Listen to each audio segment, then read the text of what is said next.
Hey there, Go fans. Welcome back.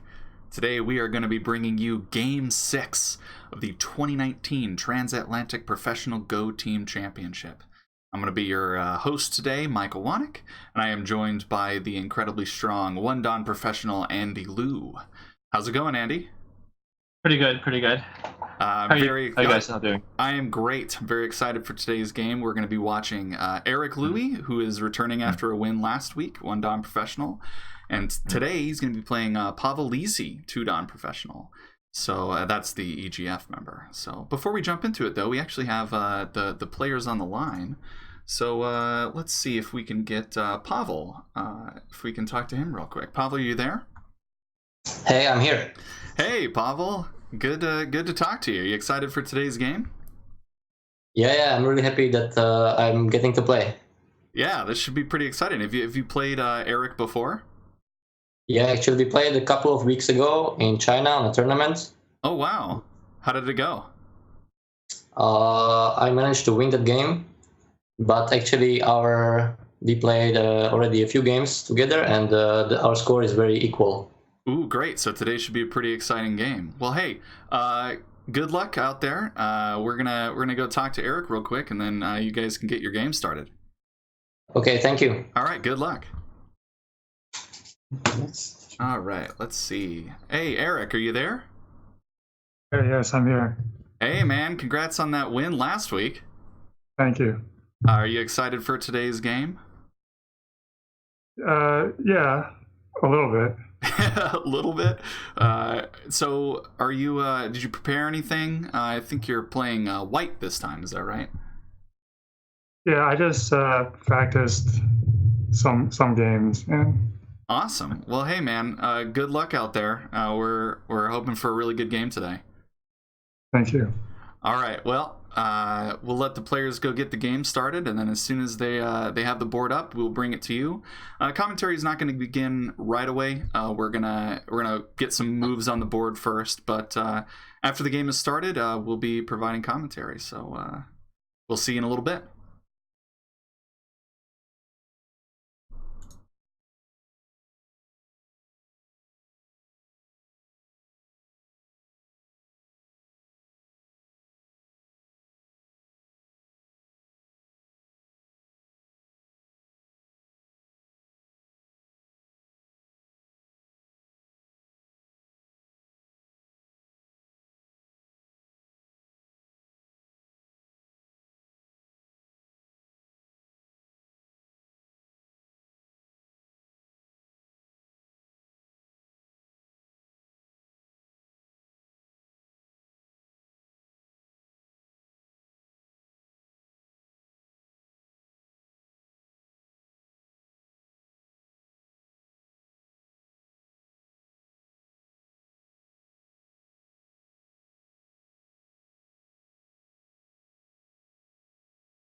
Hey there, Go fans. We are back. This is the 2019 Transatlantic Professional Go Team Championship, and today we are watching the returning victor, Eric Louis, 1-Dan Professional from the AGA, versus Pavol Lisy, 2-Dan Professional from the EGF. Eric is taking white in this game because he took black last week. I'm going to be your host today. My name is Michael Wanek, and I am joined by 1-Dan Professional Andy Liu. Andy, are you ready to dive into this game? Are you excited? Yes, I've been looking forward to this game for a long time. So, I'm very familiar with both players, and they're both super strong. So, I think this game's gonna be shaping up to be quite a memorable one. Yeah, well, and it seems like the fighting has already started here. With some weak groups and cutting points and all sorts of stuff already. I wouldn't call it a fight, but just some minor scuffles. Minor scuffles. Scuffles. All right, so where do you want to start? Do you want to start at the beginning, or sure? Let's take a quick review from the beginning. So right off the bat, we see that Pavol Lisy decides to open with the 3-3. So we kind of get feel that he's gonna try to play a territorial game. Oh, okay. Yeah. Is this do you play 3-3 a lot? Do you ever open with this? I actually rarely play the 3-3. Just because I don't know, I just don't see it as much in high level games. So I'm not as familiar with the variations that come out of it. Usually, okay. High level players play the start point or the 3-4. Oh, I see. Yeah.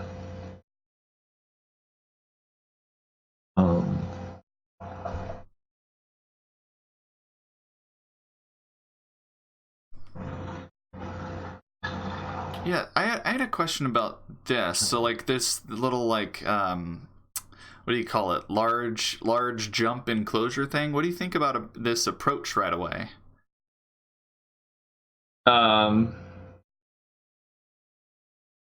It's I can't really say it's bad.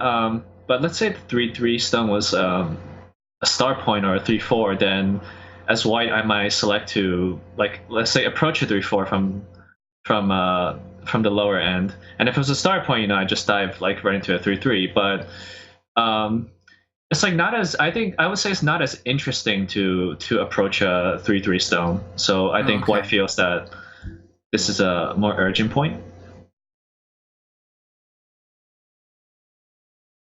All right. So I'd be tempted, I think, to pincer an approach or something right away, but black decided to do something different here. It looks like. The pincer is definitely an option, but really in the opening you have so many choices. Whatever black feels comfortable with, I guess. So, okay.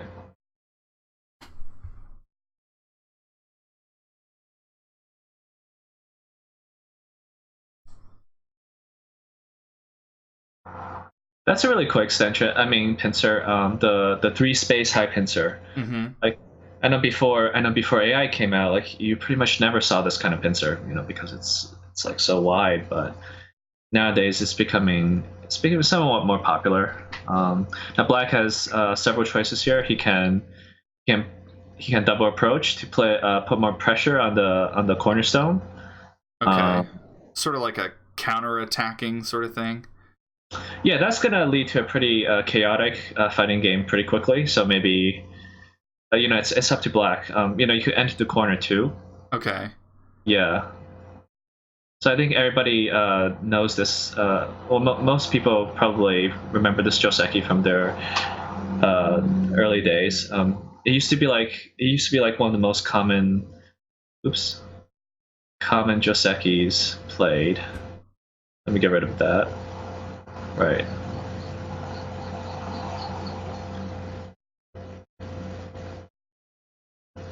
Then white spends another move here to settle this position locally. Mm-hmm.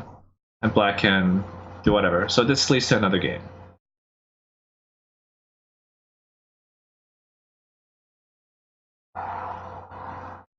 Black seemed to play like a little lighter in this area.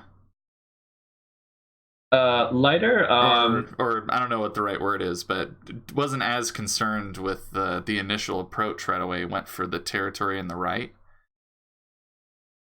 For sure. Are you talking about the game branch or the? Yeah, in the game branch. So okay, let's take a look at that. Yeah. All right. So what is happening now?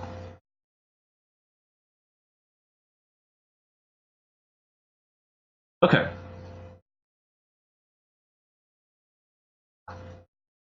Or like back in the opening still, like when white pincered, Yeah. black didn't black like change direction. Oh, right, again? right. Or what's this all about?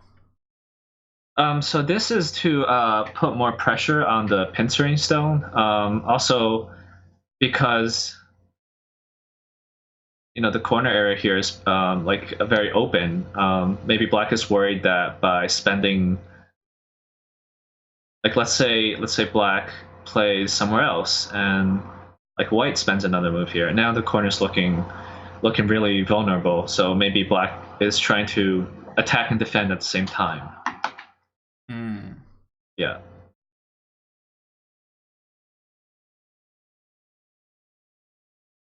So black attacks and defends at the same time. Yes. And then white continues pressuring the initial stone, right? That is exactly right.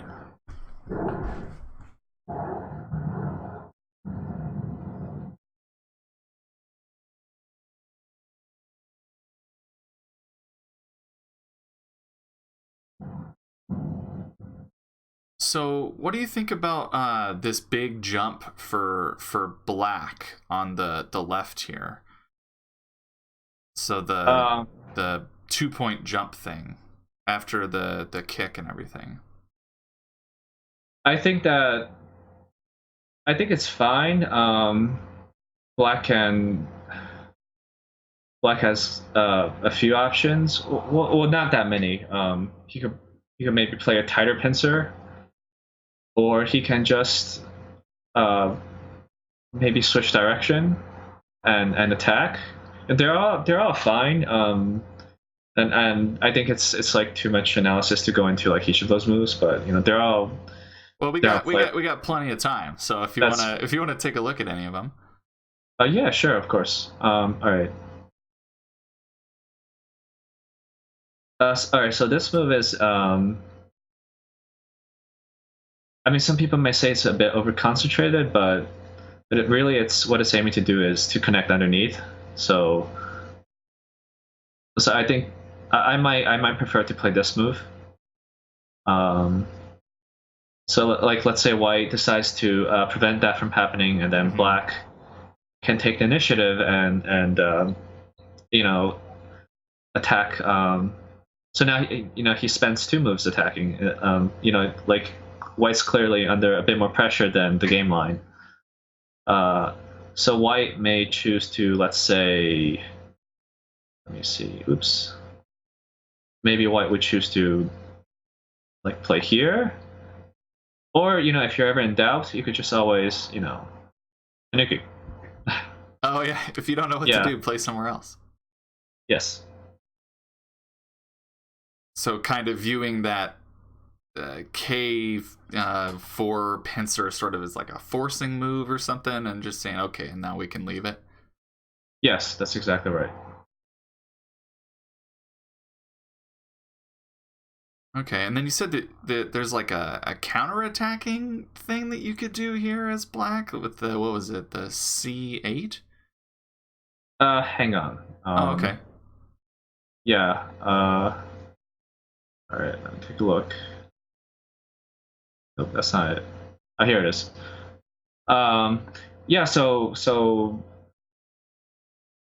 just like an open area over here, so black doesn't really need to worry that much about his 2 stones. I mean, it is big, but it's not so heavy that you have to take care of it immediately. So maybe black wants to, prevent the left side from getting too big or whatever. So in this case, white could, let's say, do a pincer, or he can maybe try to attack those two stones, like try to punish them, since black black decided to tanuki. So again, like, there are like so many options in the opening, like, you can't really say which one's right or wrong, but they're definitely all available. They're definitely all like valid moves. So let's take a look at the actual game, though. This one seems to be like the most straightforward out of all the options. Just run away with the group. Yeah, I think so. So white plays here. So that's like a little bit weird. Normally white might choose to jump, but nothing wrong with it. Yeah, is there any particular like sequence or something that he's looking at, like why he would do the knight's move here rather than like a 1-point jump or 2-point jump, or? I'm not sure. They look. I don't see any clear difference between them. Maybe he was just feeling the move. Fair enough. That's okay. So what happens next? So black plays here to put more pressure. White defends both his cutting point and also to take away black's eye space. And now black, and there's a pretty serious weakness here, right around this area. So he definitely wants to come back and protect. What's the weakness? Well, if black ignores, then white can just kind of like cut. It's actually a bit complicated. Say black plays here, white plays here, black plays here, here, and then something like that.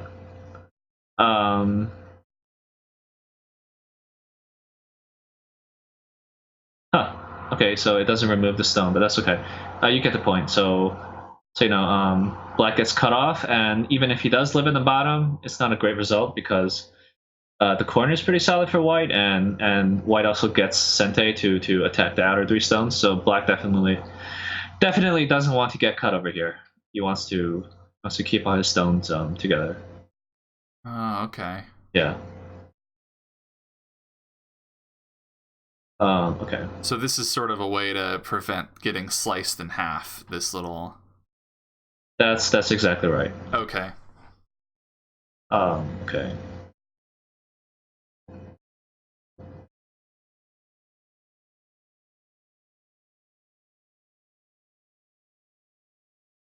I think it's a pretty even game up to now. So that's just a testing move that we see in this scenario, like the 2-space high Shimari. AI play all the time. Like it's just a testing move. Let's see, how far along are we in the actual game? So we still have a while. So I guess we can go over that a little bit. Yeah, I think they're taking their time in the opening. So so remind the viewers how much time do these guys have? So it's an hour of main time. I'll even toss the format up here on the screen here. So the format here is it's a winner stays format tournament. So we've got 5 American professionals and 5 European professionals. And so each game that they play, they have 1 hour of main time, and then they've got 5 periods of 1 minute of Byoyomi. And the way that works is sort of like overtime. So as long as you play a move within the period, you don't lose the period. But if you go over a minute, then you lose 1, and you get 5 of those. If you run out of all 5 periods of Byoyomi, you lose on time. But yeah, it's a fair amount of time because the players are both going to use their hour for sure, and then in Byoyomi, I mean, as long as you're playing within a minute, you can play as many moves as you need to. So these games are fairly long, and I think normally players tend to spend a lot of time in the opening trying to get everything set up for the rest of the game. So yeah, definitely. And actually, normally 1 minute Byoyomi periods are pretty long, and there's 5 of them. But funny story about my first game. So I was actually the first guy up. Right. Right, and I remember like I actually had a pretty good opening, so I was feeling pretty comfortable, and he was my opponent was in Byoyomi when I still had a lot of main time, and then suddenly I had no main time at all. Right, I remember that like it was out, and I wouldn't say I was in a difficult spot. I was still winning, but I wasn't sure what to play. And I just started reading like variations, and suddenly 5 periods just turned into like my last period. I didn't have my sound on, so I was like, if it had been 4 periods, I had lost the game right there. Like I wasn't even aware of that fact. No, so you just like looked up and you're like, oh god, I'm on the last period. Right, so I made a decision, and I looked at the clock, and I was like, oh my god, I only have 20 seconds left. So that was fun. So that kind of that really did shock me quite a bit. But in an actual game like a high stakes game like this, time really does fly by. Like when you're deep in thought.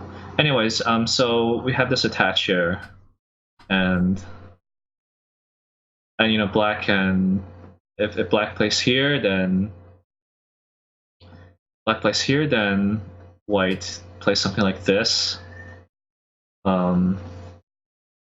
Oops, no, that's not good. I guess on OGS, if you in the review, there's like a half black, half white stone.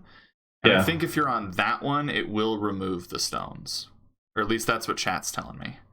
Hang on, half black, half white. Oh yes, I see it. Oh, so if you're on that one, then it'll automatically go back and forth, and then it should remove the stone. That makes a lot of sense. Okay, that's good. All right, oops. All right, let me give that a try. Hang on. Okay. Perfect. Okay. So that's like also like what happens if black plays the Hane instead? White does this, but I don't think black wants to choose this branch here because of these 2 extra stones. So now we can see that the corner's been completely swallowed up, so that's not good. All right, what's happening here? Black can always also play on the outside, and that's what we actually see a lot. White plays here, white plays here, then white does this, and now actually the shape is like really flexible. White gets the option of playing the corner, or he can, and also this connection actually white's already connected. Like black doesn't have any way of this can't be cut? Yeah, it can't be cut, so that's the neat thing. This shape is so like everything just like works out for white. So he gets this Hane, and he also gets this connection. So it's really nice shape. That's what I'm trying to say. Oh, okay. Yeah. Anyways. Okay. So that's that. All right, back to the actual game. So this one for black, is it just he didn't like the Hane at R4? R4. No, actually, if I was black, I would have played R4. So that's just my personal preference. This is fine. There's nothing wrong with it. The corner's solid, and maybe black just didn't want to start a fight so early. So really, it's a personal preference. Okay. I wouldn't think too much of it.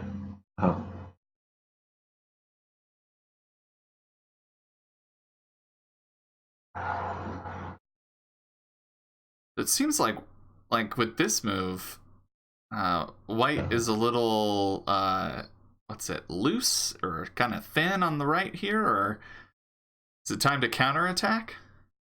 That's definitely an option.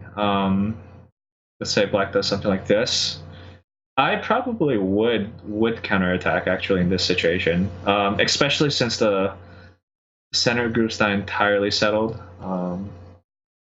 There's actually a lot of choices to. I don't know which one's the best one, but any of them could work.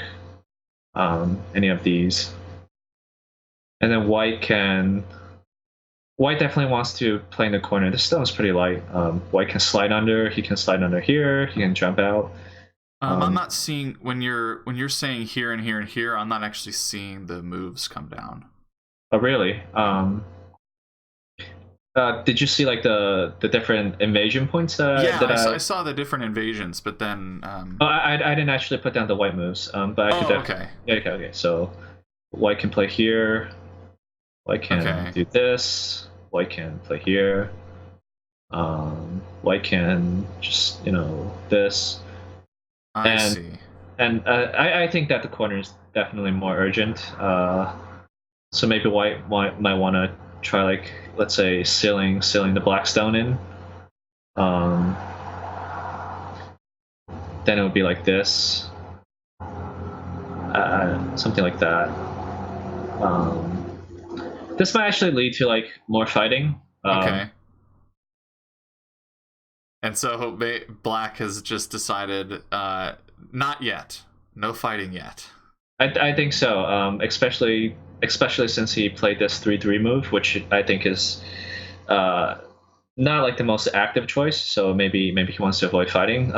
I'm surprised actually. I mean, the last time I played Pavol Lisy was like over 2 years ago, but I always remembered him as a very fierce fighter on the board. So he would always try to play the most complicated and aggressive option. So yeah.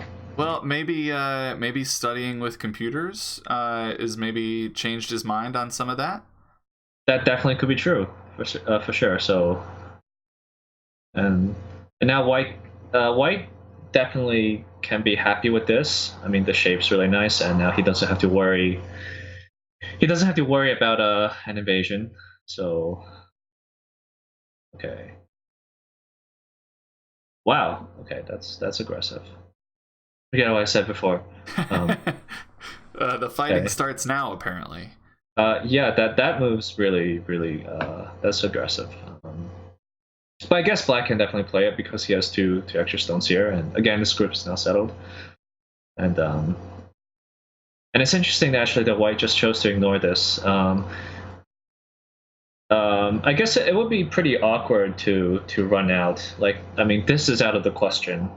That is too slow, and really, there's just no point in running out. You're not really making too many points. Like, if white really wanted to settle this group, he should play here immediately. Because it connects everything. Right, and white also gets to make a couple of points here. So maybe he's ignoring it because he knows that he can always go back to connect. Yes, I think that's a big reason. Definitely, if there was already a black stone here, like white could not dream of leaving this alone. Right. But there's not. So, but this move is very big. Like, if black had the chance, he should play here as soon as possible, because not only does it prevent white from making points down here, now there's like all kinds of problem with the corner, and also again, it's very awkward for white to run out. So black definitely wants white to spend more moves in this region. It's very difficult. I mean, you can't really. Oops, what did I just do? Hang on. All right. There's really just no good move in this area. Now that I think of it, I think white should just play here immediately. It's very big point wise, and now white can feel safe, and also maybe turn his attention towards attacking this black group. I think if I was white, I would definitely play there. Attacking which black group? This black group. It's not open to attack yet. I mean, black spends a move here, then it would be settled. But if white gets to spend another move here, you know, he can do something like this, maybe. Oh, geez, that up close, huh? Or not. He can also just maybe try to take it easier and maybe make some points on the left side while still like being threatening.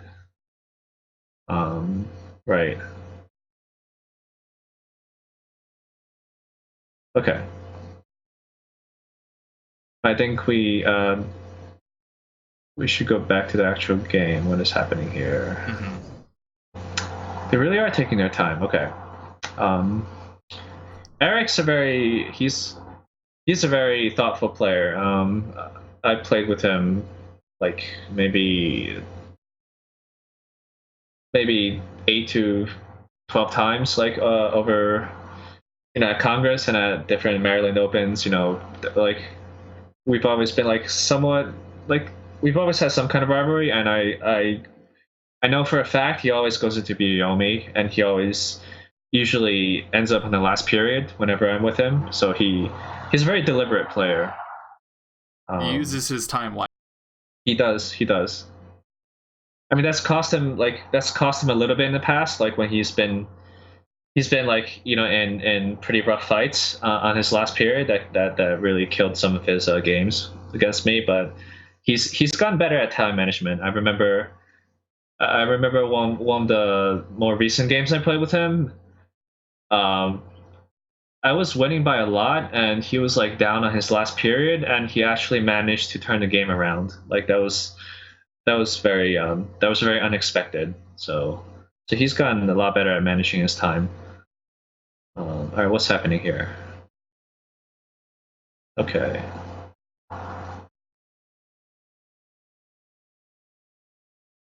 So this is we're all the way caught up on the live board here.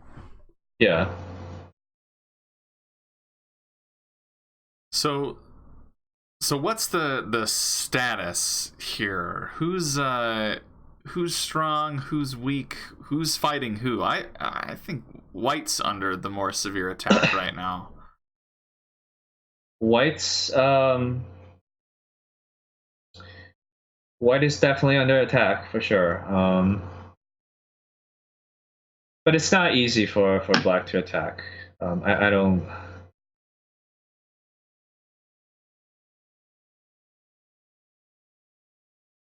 So where do you think Black goes from here? Do you think it's time to try and surround something, or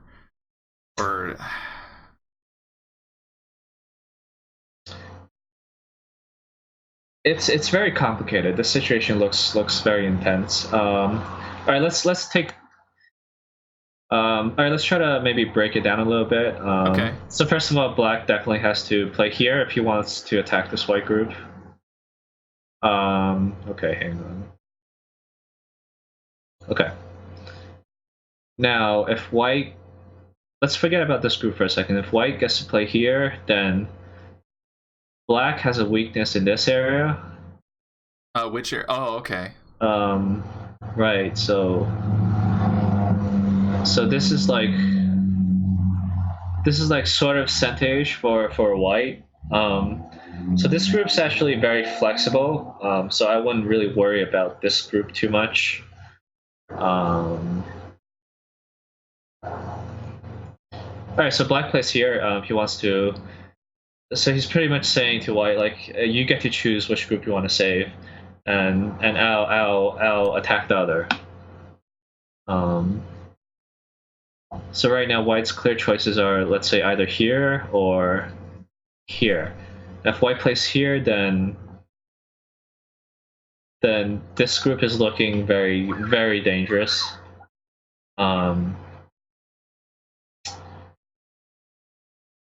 Maybe this move, and then White plays here.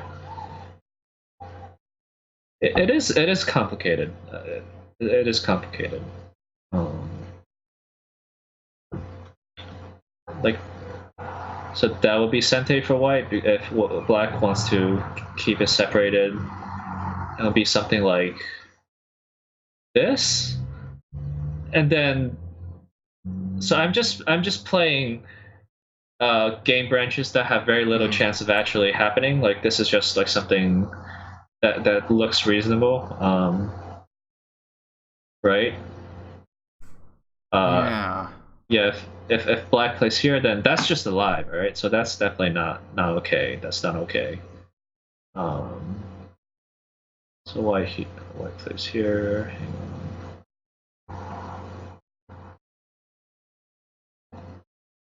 Right. So this is Sente, like because black wants to kill this group, right? And right. Here. So this is not okay. This is not okay at all. So that's not possible. So black has to play here, and then now white needs to connect back, which actually he has a difficult time doing. So it's like super complicated in a nutshell. Yeah, it's a long sequence. So I don't even know if any of them are good. I mean, if I put this into Leela, it would just be docking me like 10% left and right for these moves. If what black wants to err on the safe side, he probably will want to play this and just let white connect back. Yeah. Well, why don't we take just a couple minute break here and let the fight continue a little bit, and then we'll jump back into it. Sounds perfect. See you guys later. Okay, we'll be back in a little bit. Okay.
Hey everybody, we're back from that short break. This is the 2019 Transatlantic Professional Go Team Championship. We are watching Eric Louie playing one-dom professional, playing white against Pavol Lisy, two-dom professional, who's playing black. I'm your host today, Michael Wanek, and I am joined by Andy Liu, one-dom professional. And we took a little break here to let the fight get a little bit further. How do we feel about this fight now?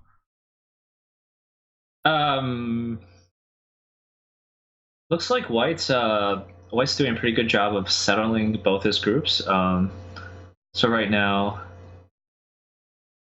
it looks like White's actually. I mean, before I was like saying, oh, the only thing he could do was connect underneath, but Eric's actually found a more ambitious line, and he's actually trying to cut these two stones off, which is definitely better than my game line. So if Black plays here, then he could like do something like this. So that's not okay. That seems dangerous. Right, definitely. So that's definitely like if you can,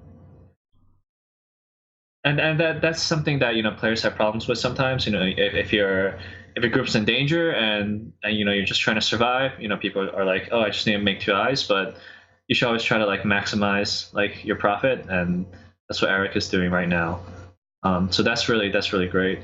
Let me see. And as for this group, hang on.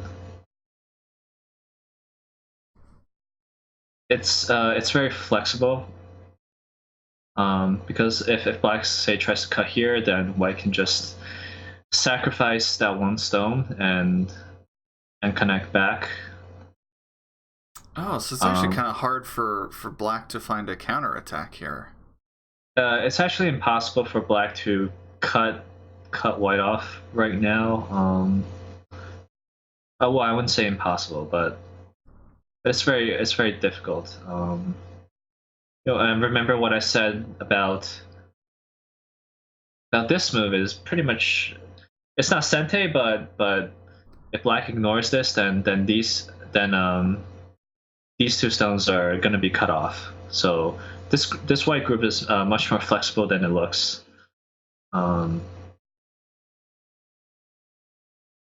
So if I had to guess, I think white is ahead at the moment. That's just my guess. I'm sure like a lot of viewers have Lila open and they're like following the step-by-step percentages. But I'm just hazarding a guess and say that white's definitely, he should be ahead. Yeah, normally you see a lot of people in chat are like, oh, it's this percent. I actually haven't seen anyone do that yet. So if anyone in chat has Lila open, let us know. Well, the viewers need to do a better job. It's their job to provide us with Lila analysis. Yeah, we need to know what Lila thinks. Yeah. So White has kind of settled the groups here in this fight. And actually, it looks like in the main line, Black ended up doing that connection anyway. So we'll get to see the fight, I guess. Okay, hang on. Yeah, I guess. I mean, there's probably a lot of reading involved. All right, let me try to see. All right, so right now, I don't think White can connect back anymore, just because of this extra stone here. Mm-hmm. Now that's just not possible. Something like that.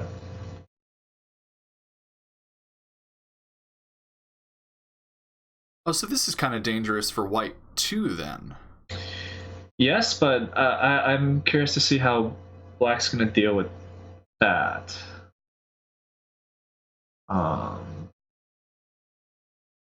So that's not okay. Why not? Not? Because yes. Okay, sorry. So right now, Black has to connect these 5 stones back, but then White's gonna break out, and now we can see that this Black group is about to about to be swallowed. Ooh, that's dangerous. Okay. Yeah. So black definitely has to be tread very carefully here. So I don't think this block is an option. So that means black has to probably defend this cut, and then now white's gonna break out. So which I'm sure that's not what black wants. Is there like any fancy way to what about like a weirdo wedge at like what is that, 8? Like, so white plays the Kosumi there. Can you do a weird like wedge underneath thing? Is that a move? Like which wedge are you talking about? So like what is that, H8? H, like this move? Yeah, does that do anything? I don't know. Okay, that's definitely, that crossed my mind, but it doesn't work right now because this is Sente, so now white can just break anyways. Right. So that doesn't work. Let me see. Now white can also consider playing this directly if he doesn't want to give black the option of making really good shape. I mean, this is pretty good shape, even though white breaks through. I mean, the black group also gets strengthened. So maybe white doesn't want to give black that option and just play here. Then something like this. This also seems kind of dangerous for black. Correct. If black plays here, certainly that's a epic failure. But black may want to play here. And now let's say white cuts. Then now these two stones are now white can't really seal black in anymore because that's a ladder, and that doesn't work. So now white will have to play here. Then that's also another really super complicated situation.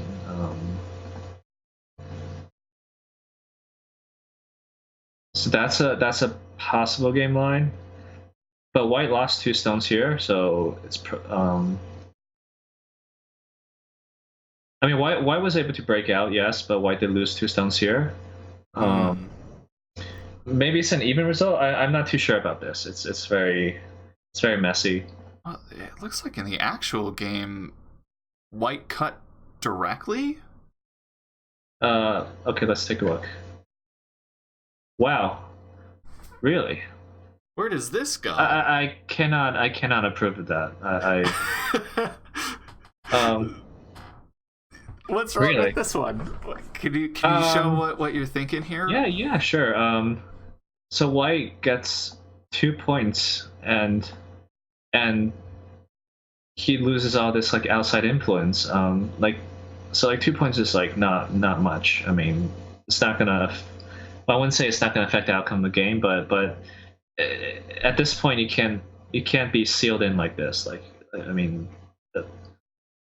is there any fighting here for white to do? I don't see why he would play this. I'm gonna go ahead and say that this is a really, really bad move. Now white doesn't even have the option of breaking out because black can cut over here. Is there? Oh no! Is there I can't approve of this. I don't see any reason. I see. Maybe white wants to play here. That's the only possible way he can redeem this situation. But black can now this wedge of yours or squeeze, whatever. Yeah. Now it works. So I actually don't see any benefit to this move at all. I'm pretty sure Leela would like dock white like 20-30% for this thing. I don't see any. Well, it looks like he's running the ladder out here. Oh, I see. He captures. Okay, that's interesting. Oh, sorry. Okay, that makes much more sense. So there's actually a ladder here. That doesn't work. Okay. Well, wait. So, does it meet the cornerstone or? Oh yeah, it does. Okay, that's cool. Okay, that makes a lot more sense. Okay, all right. So myself, like I intuitively just forgot about this move just because the shape is so bad. But It doesn't look great. Yeah, it doesn't look. But right. So right now the ladder doesn't work anymore. So now white can cut black off, and it looks like there's no way capturing this stone. So it looks like this group is gonna die. Is there? Okay, that's much better. Is there a way for black to counter attack and attack the white group, or?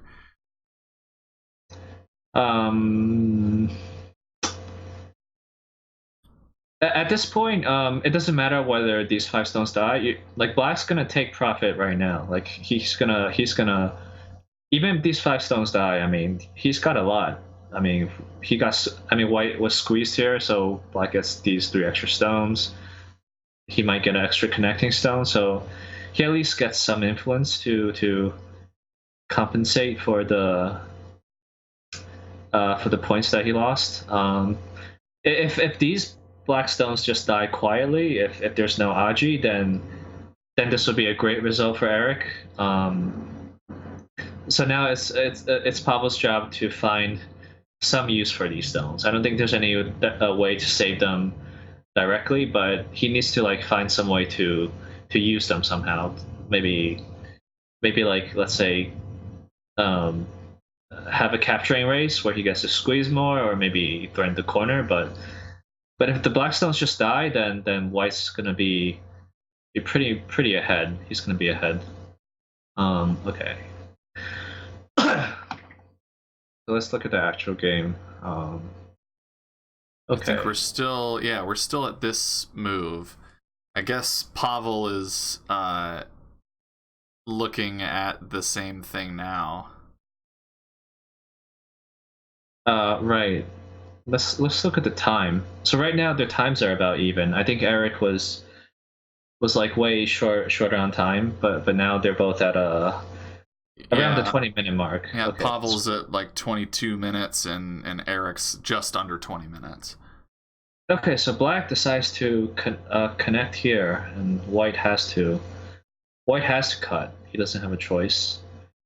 So black's like leaving this option available, but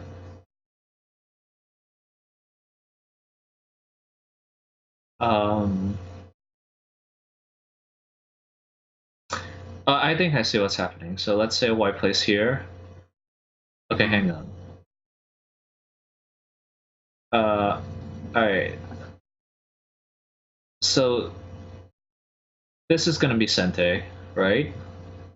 Because black can break through, white doesn't respond. So okay. Which means that white's gonna have a difficult time saving both this stone and this group as well. All right, so let's take a look. All right, so that doesn't work because that's just a ladder, right? Okay. That's just okay. So it looks like white's only choice to run out is this, and then white connects here. Then black can just net the stones. Oh no. Right. And if white plays here, then black's just gonna capture that, which is okay because if white gets to get a move here, then that's not bad compensation. Like that might actually be an impossible exchange, especially since black has to spend another move in this area. Why does he have to spend another move? I thought there wasn't any connection underneath. True. Not at the moment, but there's so much Aji, and also this move is threatening to connect here. So now with this move, oh, so there might be some other way to connect here. It doesn't look like it can connect right now, but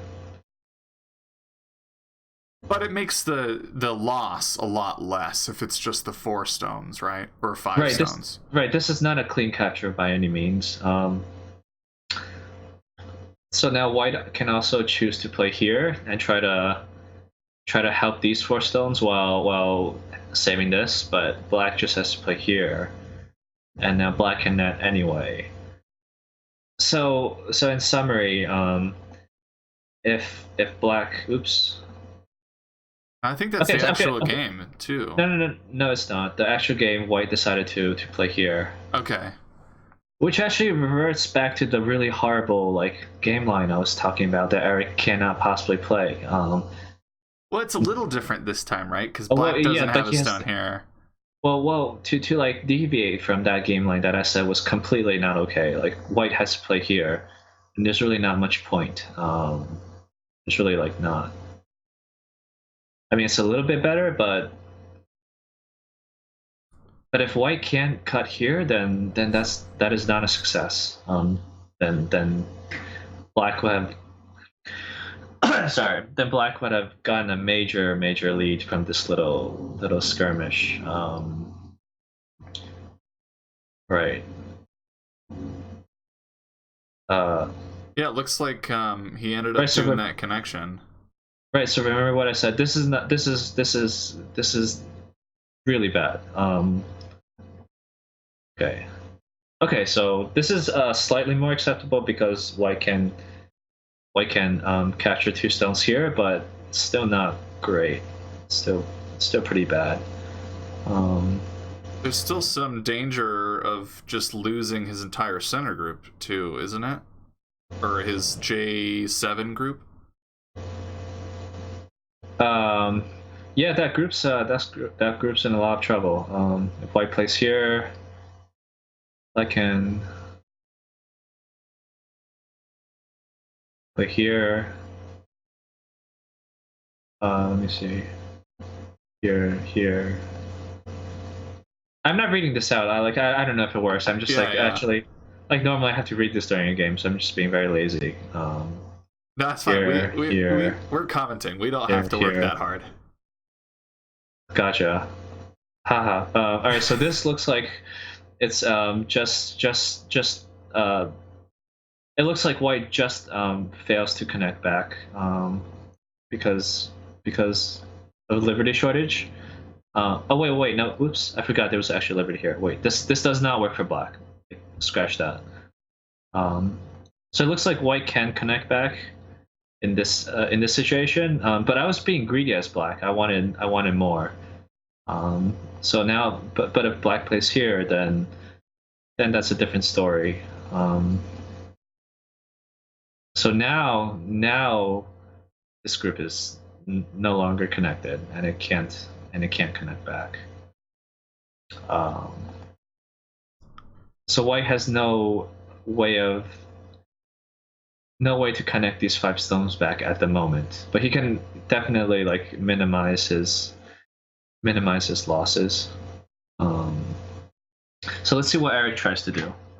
He hasn't played yet.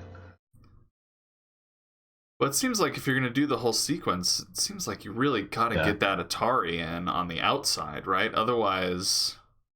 Yeah. Oh, yeah, and it looks like there it is. Yeah.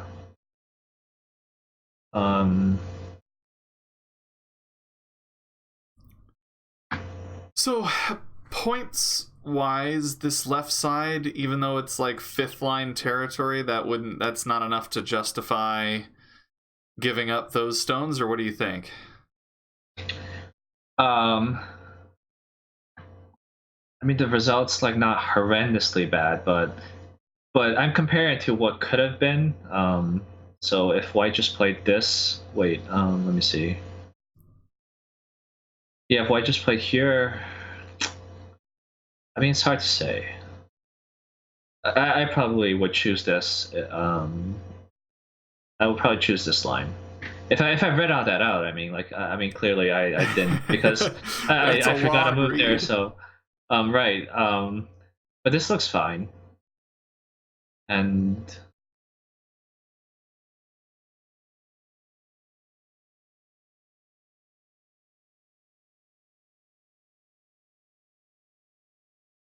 And maybe...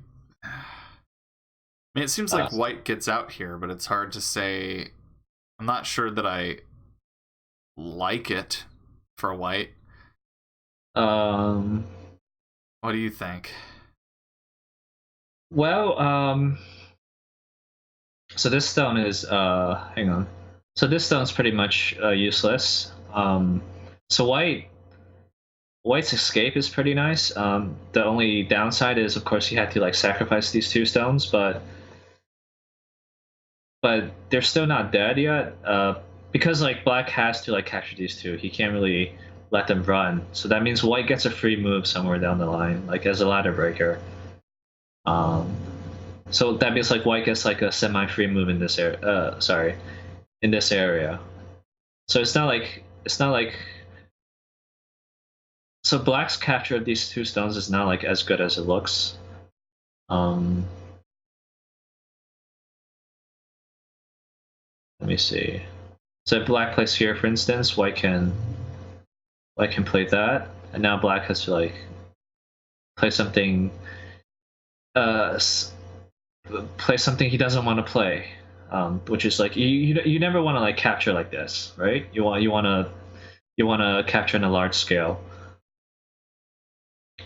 So maybe black might choose something like this, but white can always like find some use for these 2 stones, no matter what black does. The only real way to like eliminate like any use for these stones is to actually capture. If black plays here, white still gets like a pincer. But like in a nutshell, I think white should. I mean, if Eric read all that out, like maybe he would choose like one of these moves. Okay. Rather than the direct cut. That's right. Well, now it looks like we got a co sort of. Is it a co? I mean, white can't connect this, can he? White can definitely not. He definitely cannot fight the co. There's no way he can do that. He might just choose to play here.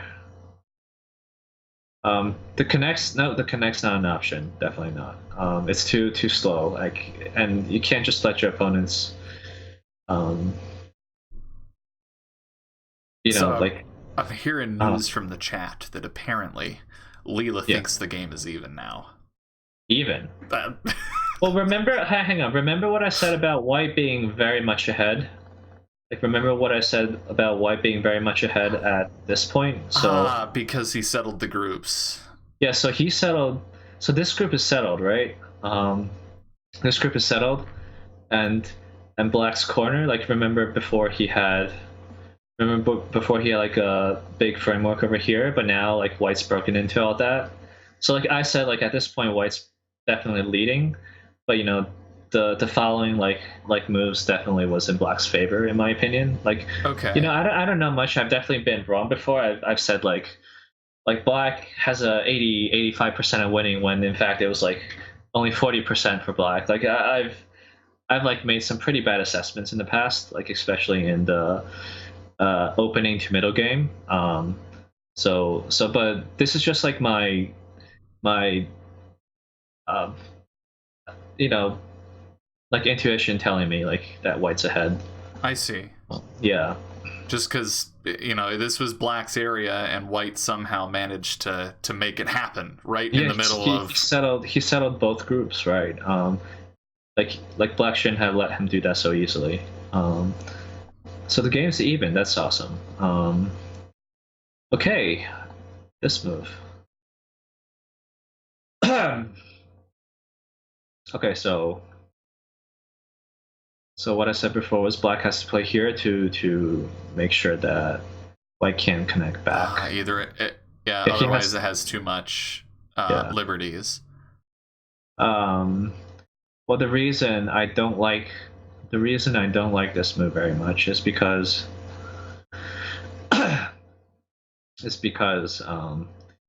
white gets like a semi like sente move here. If black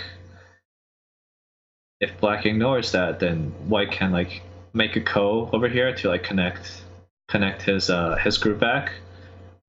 So So black definitely doesn't want this move to become like a forcing move for white. It's very big.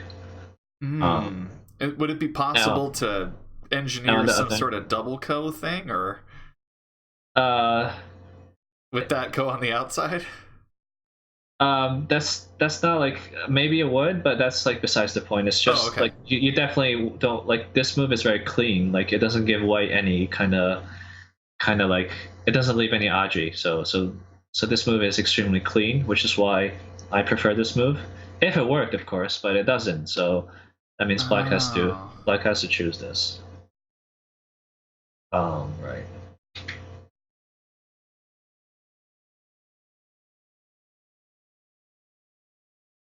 And there's no way that black could just let this connect, right? Or does black really need to get these points as compensation, or does black really needs to?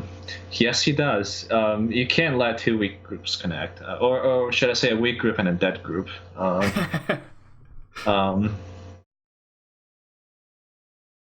Right. So black definitely has to play here. I don't see any other move. Well, wait, but he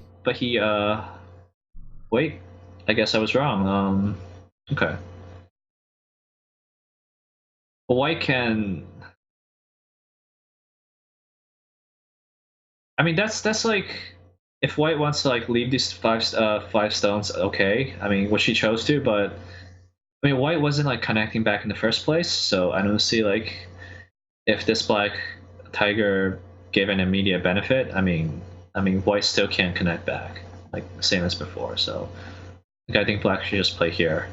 Let me see.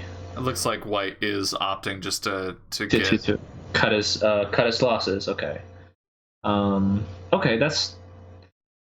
White might feel he's ahead. I don't know what the players are thinking.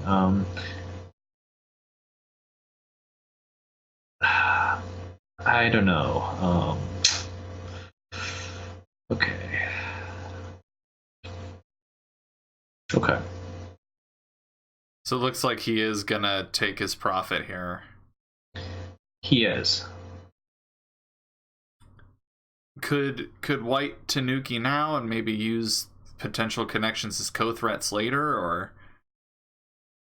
like, do you think this would be a good time for white to play elsewhere? I think white should play elsewhere, yes. So where do you think? I think this is very big. This is very big. This is very big. There are like possible moves. Let me see.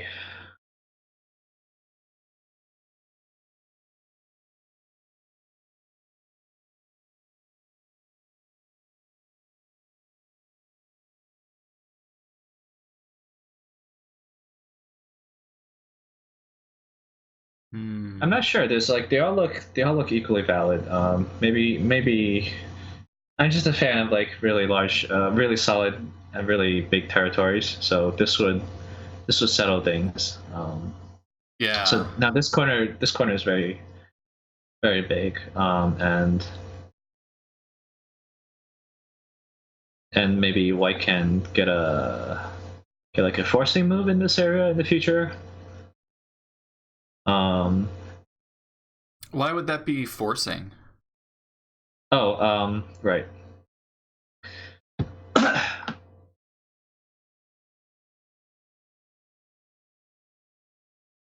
So this Atari is something for white, and now like white can like play like a move for free in this area. Maybe this, or something like that. Like in the future, like right now. Like maybe he wants to like reserve. Maybe he wants to cut in this direction instead. That's also possible. But there's black definitely needs to spend another move in this area. So if white plays something like this in the future, then black's gonna have to worry more and more about this region. Oh, I see. Just because there is that aji of the cut there. Right, two different cuts. That's right. Oh, okay. Well, hey, why don't we? It seems like they're gonna probably take a little bit of time. This seems like a good time to take a couple-minute break while we get some more water and recharge, and then we'll come back and see where the middle game goes. Sounds perfect. All right, everybody. We'll be back in 5 to 10 minutes. We'll take a little break, and we'll see you all shortly. All right.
Hey Go fans, we are back. This is the 2019 Transatlantic Professional Go Team Championship. This is Game 6.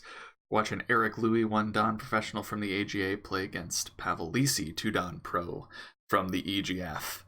And we just took a little bit of a break just to let the game progress a little bit, and we came back. And Andy, where have all the points gone? Well, they moved from the left side to the upper side. As we can see for White, he decided not to take my recommended route, and he decided to focus on the corner. So now Black pretty much took away like half of White's left side in Sente. So like there's gonna be like a lot of these like exchanges in Go. That's part of the game.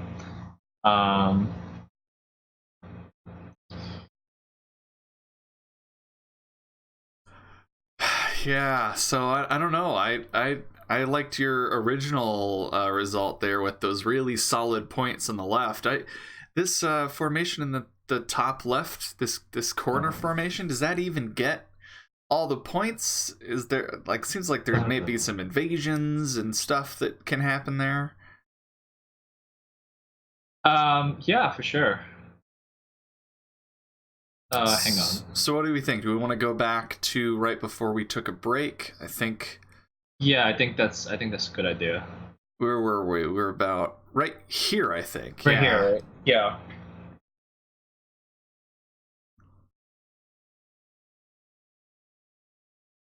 And so you were thinking that White. I was thinking this, and then.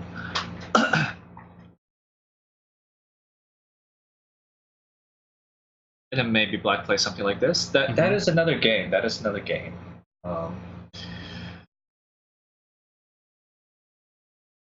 It's like it is definitely not easy trying to assess which outcome is better. I mean, first you have to like count the points, then you have to like account for influence. But this is just me from 20 years of playing Go saying I like this better, so I think that should be enough. You want the cash. Yeah, I understand. Want the cash. But White just what did White do instead here? Corner enclosure? Yes, he did. He did a hang on. Whoops. Okay. Yeah, he actually did a large Knights enclosure, which I like. I mean, it's sure it leaves a bit more weakness, but right now White's really trying to like limit Black's potential, like for development up top, more so than maybe protecting his own corner. So, like before, like maybe White plays here, it's aggressive, and I like that. But this move is just, I mean, it's just too painful, I think, to allow. Yeah, instead of White getting all those points, it almost looks like Black's gonna get some points on the left. That's exactly what's happening. Not to mention, this cut is no longer really super threatening. There's just no point in taking the stone out anymore.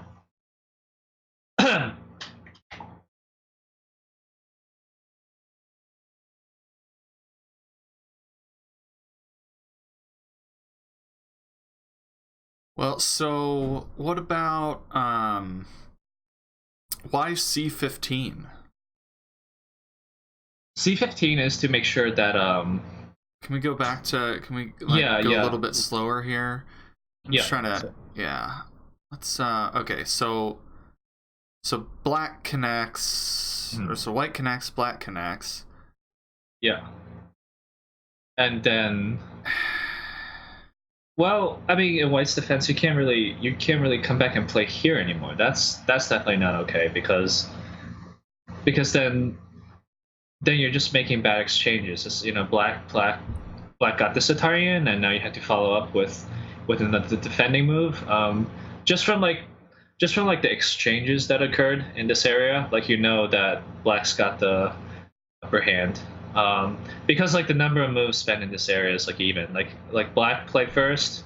It was Black's turn when he played there, and now it's still Black's turn. But like White can't really come back and defend here anymore. So now, really, the only places he can play are here and here. So Eric chose to be more cautious or safe, I guess, and secure his corner. So that's Black's right. I mean, that's like his Sente. Like he has, that's his forcing move, and White has to defend. White can't just ignore this one, or actually he can. Maybe he should. But it's really big. So like if White ignores it, is there a good follow up for Black here? Whoa. Well, well, that big like 30 to 40 point chunk of territory is becoming like a two-eyed group. So I don't know if White's scary. I don't know if White's okay with that. Holy moly, that's a cool move. That's C2. So like, there's no way for White to cut that off at all. That just steals the whole corner. It really does. Actually, it does. It looks like just right. It's just enough to take everything. Wow. But White can Tanuki again if he so wishes, because he's alive. Like he can make an eye here, he can make an eye here, but it's just very painful. That's all. Yeah, so, that huge area turns into a couple of points.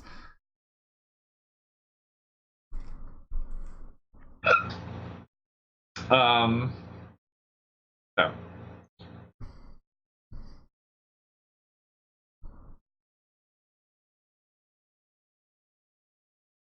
So now Black's turning his attention back towards the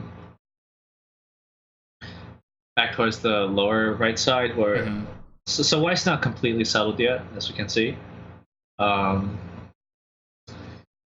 now he just allowed the Panuki in this area. Is there any way to fight back against that, or? That is incredibly painful. Like that is really.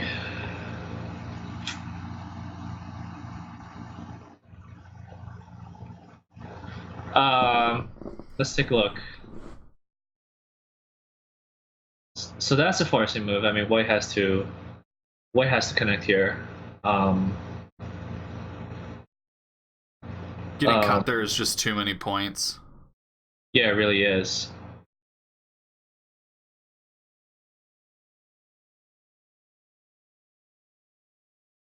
And I mean, like White also has like this move available later. I mean, he can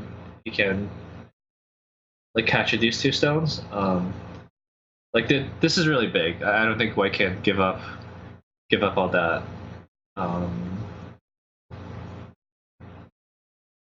So this is bad.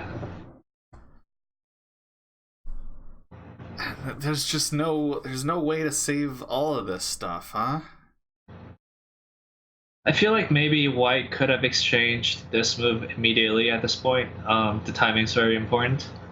If Black plays here, then White's just gonna live, right? He doesn't wanna give Black that Panuki that we just saw. If Black does play here, then well, that's a bit different. Now, like White got this move in, he can save these 5 stones whenever he likes. So, like in the actual game, I mean, White's not gonna be able to like get this in anymore. Oh, because it just wouldn't be Sente any longer. That's right. So like these kind of like forcing moves, you have to pay very close attention to the timing. I mean, if let's say White plays it right now, then Black's gonna connect here because it's gonna affect the connection in this area. So White can't really just play it like whenever he wants. But now that Black has what's the right word? So Black has kind of minimized the effectiveness of this move. So like because he like spent to move like a towering over here, now this connect really doesn't.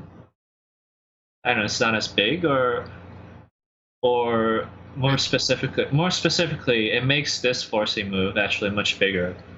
Because if black plays here, then white plays here. Now, like this move is pretty much wasted. So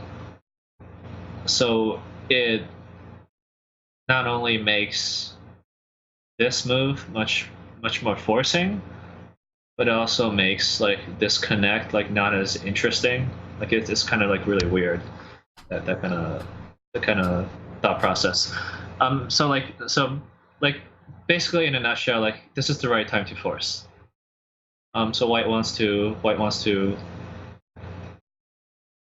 play here and then maybe connect back. Right.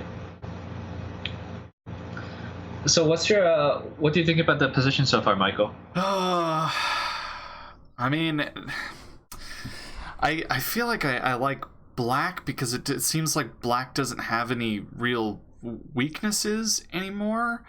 Right. And you know, black has a fair amount of cash too. So yeah, it feels like white's getting pushed around a little bit, and maybe that's just because of the dumpling thing on the left there. Anytime I see one of those, I tend to prefer the player who doesn't have the big dumpling. So okay. What do you, like counting wise? How does this game look? So like, where do you think the players are? Like, what do you think the score is? I haven't counted. Let me do a really quick count. So that's like, hang on. So that's 10, 12. That's hard to count. I'll give that like 8 points. So that's 20 maybe. So 5 dead stones, that's 10 points. So that's 30, 31, 32, 36-ish. Okay. Black has like 40 points pretty... He definitely has at least 40 points. So white, that's 12, 13, 15, 16, 28, 35, 34-ish. Like white also has 40-ish. Like but white's territory is like much more much less secure than black. I mean, so points wise it's close, but black has more potential to mess with the points and also make more points. I might say, if black plays here, you know, you can't really capture that, and if black plays here, then the white needs to defend again, or black can just like attach, and white's gonna lose at least half his corner.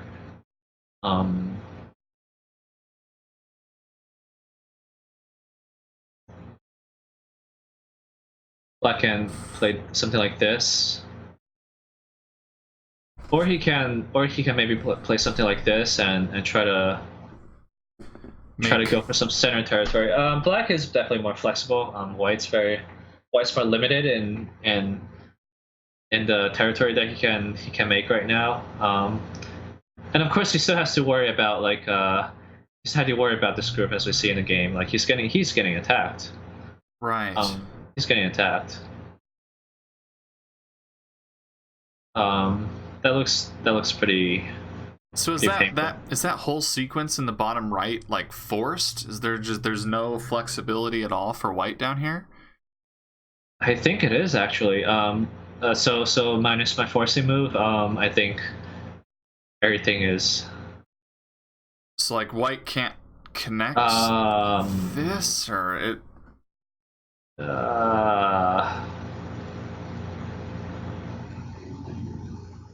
I mean, I can't read it. I can't read that fast, but let's take a look at this. Yeah, you just slap the stones down. Let's see what happens.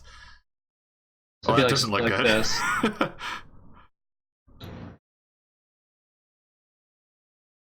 So this just barely does not work for white.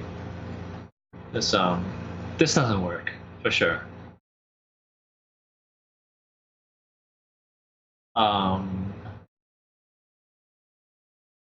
So the corner is alive, so I don't think white really has any other choices. He has to. I think he had to play here. Oh, that's so unfortunate. So this That Panuki is just. That really is. Well, he got Incente too, and this one. Even that endgame is really big, right? Because that just makes the corner even stronger. It definitely. I mean, well, there's a wedge now, so black's corner is not as big, but he did get a Panuki, so it's not like a huge difference. But this Panuki matters a lot, I think. Which one? The one on the. Oh, sorry. Yeah, I think it's like a double Panuki. I mean, this stone is just it's as good as dead, right? I mean, so black pretty much got like 2 or 2.5 Panukis right now. So that's really gonna affect whatever happens in the center later on.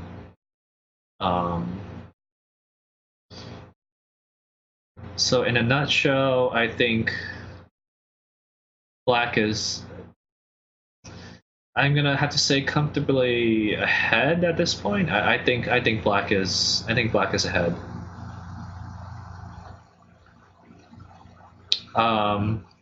Let's see what happened. Ooh. I'm not sure about this move. I think maybe if black defends, like just take the territory, like he might have an easier time, like to like simplify the game. But this is okay. Looks like there was a really complicated sequence here. Oh wow, okay. Okay.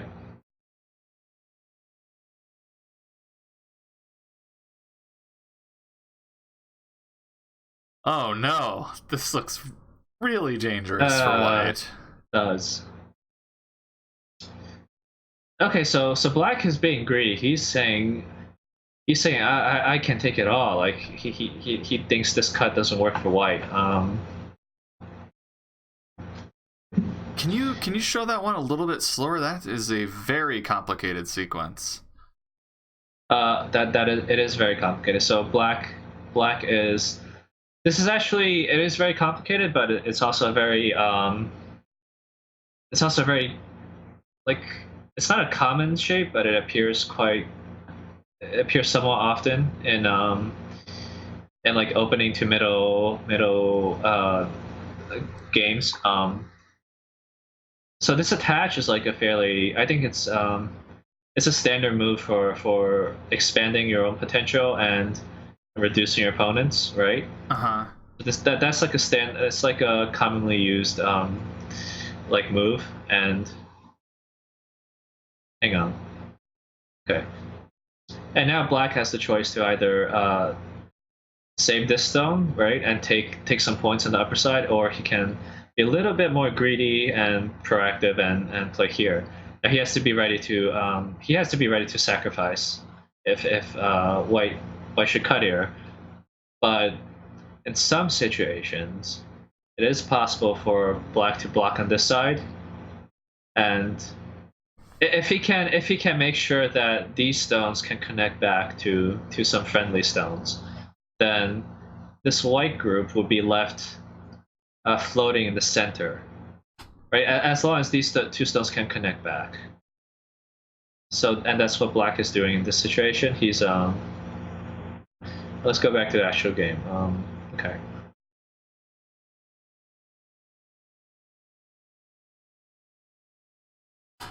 So normally it's not a good idea to like let yourself get Atari'd that way, right? But I guess in this particular situation, it allows black to connect underneath. It does. So let's take a look at this. Right now, I don't like this for black. I don't think he should have taken in this rune. I'll say why. It's because first of all, white gets like so many free forcing moves. So now the corner's completely solid. There's nothing you can do anymore. Okay. And point-wise, we see that black has 2 points over here, 3, 4, 5, 6. And that's like a major reduction from what he had if he had chosen to just play here. Now let's say white tanukis, right? And black plays here. Now, white had 6 extra points. No, sorry, 4 extra points. 4 extra points. I think that's right. Let me see. Yeah, 4 extra points that he just lost. And black, he only had 6 points like up to here. So now he gets all this extra territory that he did not have in that previous variation. So he lost so many points from extending upwards. So this... I mean, on an uncertain investment, he has to... So black thinks he can gain enough from attacking the center group to make up for this massive loss that he just took. But since he's leading, I cannot approve of his I can't approve of his decision to... The desire to play a fancy sequence is just too great.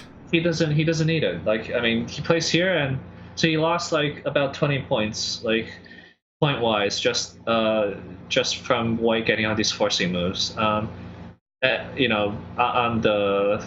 So he's assuming that he can maybe kill the white group or gain enough to make up for all the lost points, but I don't think black should have extended.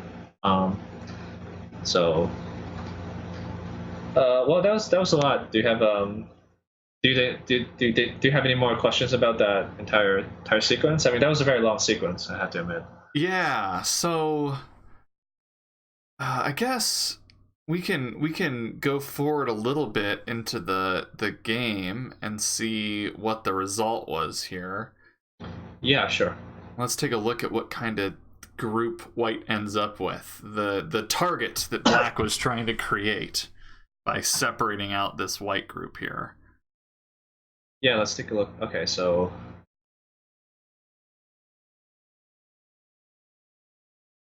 that might be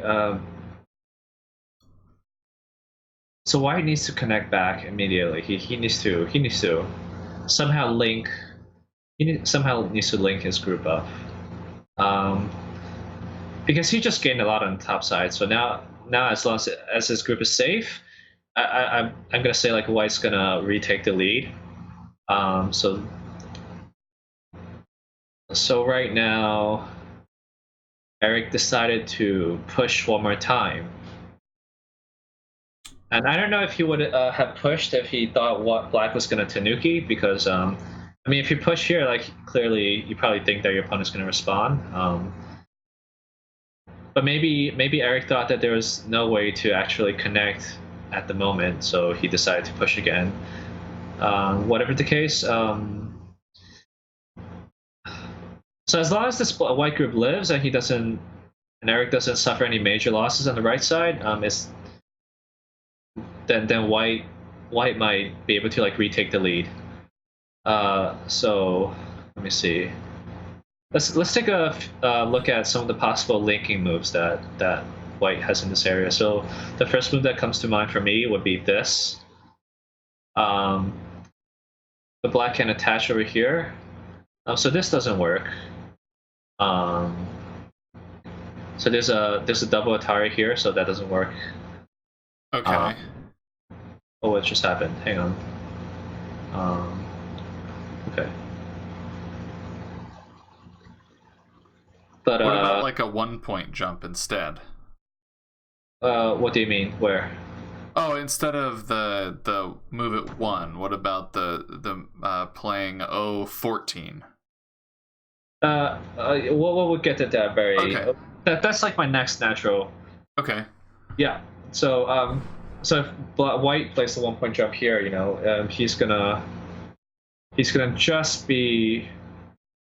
Wait a minute. This might be able to connect.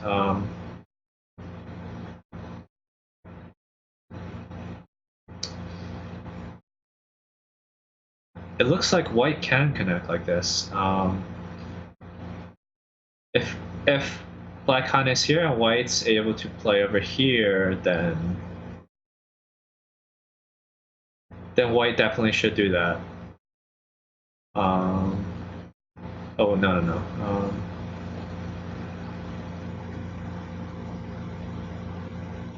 So that looks okay. So this doesn't work, right? So white's linked up and everything. Okay. So this doesn't work. White's linked up again. I mean, I don't think this cut is not. So that doesn't work for black. So it looks like the only real move black has is here.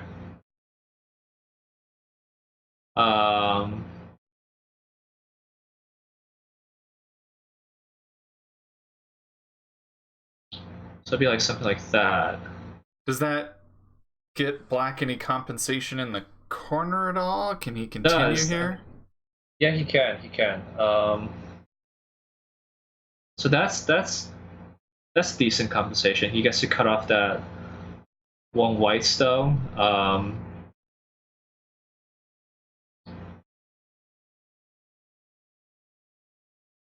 It's a lot of points, but again, you know, white solidified his corner, black lost all his points here, then white massively, like white reduced the black center a lot. So all those factors taken into account, I think this is definitely an okay result for white. And I think white might be able to maybe like do a bit of a squeeze, something like this,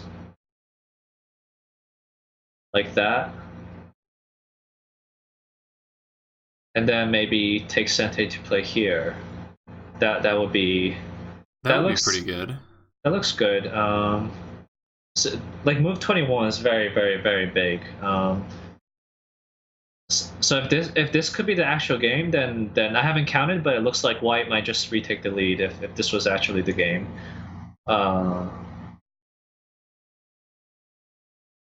Yeah. So I think white. So this would definitely be like a pretty good result for white. So this jump looks like it works. I haven't really considered. So that's also a possibility. But just my first instinct is black's just gonna play here, and now that doesn't work. So white just gets cut over here, so that doesn't work. Okay.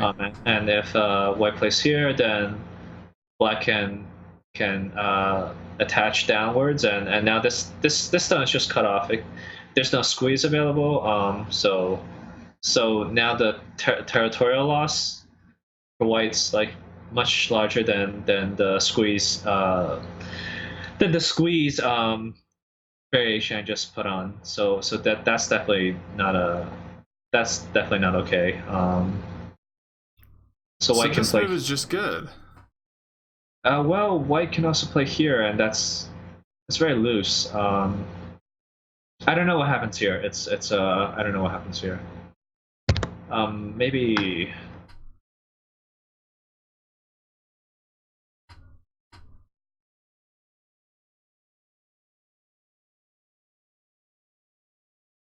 I have no idea. It looks right now I don't see any like very very severe moves for black at the moment. Maybe this. Then that would just like revert back to the jump. Okay. So this looks like it also works. In which case, black would just switch over to here. But I might say that this move is so big that, you know, if all of that happened, black might just decide to play here instead. I mean, that's really big. So white.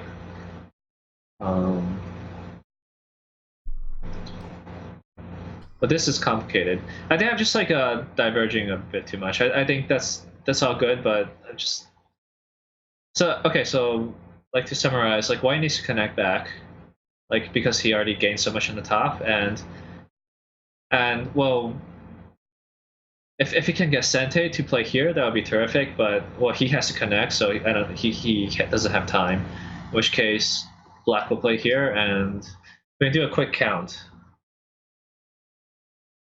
And while you're doing that, I'll remind everyone what we're doing here. This is Game 6 of the 2019 Transatlantic Go match, and it's a team tournament. So we've got the I'll toss the format here up on the screen here. It's 5 EGF professionals, that's the European Go Federation, versus 5 AGA professionals, that's the American Go Association. It's a win and continue format. So that means if you win, you get to come back the next week. We are in Game 6. Currently, the EGF is winning 3 games to 2. I'm really excited to see what the result of this one is. This is a big game. This is an important one. It is very important. It's gonna change the if like AGA wins this game, then the EGF is gonna go from like what looked like a certain win before Matthew's timed out, of course, to literally an even matchup. Then it would be like I think it would be 2 players remaining for both. But if Eric loses this one, then Brian's gonna have to face 3 very strong opponents. So Ilya has been just crushing like so many European tournaments for most of his career, and Pavel's like he's up there. And Artem, I actually don't know much about him. But I heard he was very strong and also very like careful like player. He's not the type of guy that would like ever like throw away games, like won games. Like he's that really like well-rounded maybe type of player. So all very dangerous opponents. And like I mean Ryan beat Chan. Yeah, might remind everybody he beat a top professional. Yeah, that's right. Yeah, right. How many years ago was that? I kind of forgot. But he's also lost. Yeah. He also lost to like I think Ali Jaberin in some like men's team tournament. Like after his big upset, he also lost to some amateurs in some more international tournaments. So basically, what I'm saying is like Ryan's very dangerous. He's very strong, but he's also like not like he it would be hard to rely on him to like win all 3 games against such like terrifying opponents. Like so I would be worried if Ryan had to come up to bat right now. So Eric really needs to. So what is happening? Let me see. Looks like they found another way. Well, because White pushed here instead of doing the connection move, right? Yeah. Hang on. Yeah, so he pushes and okay.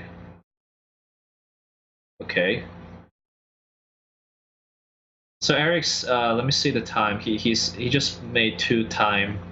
Yeah. Like time Suji's. So how many pairs? He has 2 pairs left, and Pavol has 4. 2 pairs of 1 minute at this stage is I think it's enough because it's already so late in the game that 2 pairs should be okay. If this is like 30 moves earlier, or maybe Eric would be in trouble, but this is fine. So at this point it's not as much like strategy anymore. Now it's kind of more of a reading thing, and so right is that right?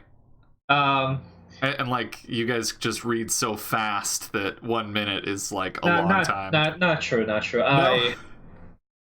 You know what? The stronger I've noticed, my progression as a strong player, the stronger I got, the less I really need to read. It's just all pattern recognition at this point. So okay. So I've told like people that right now I don't really.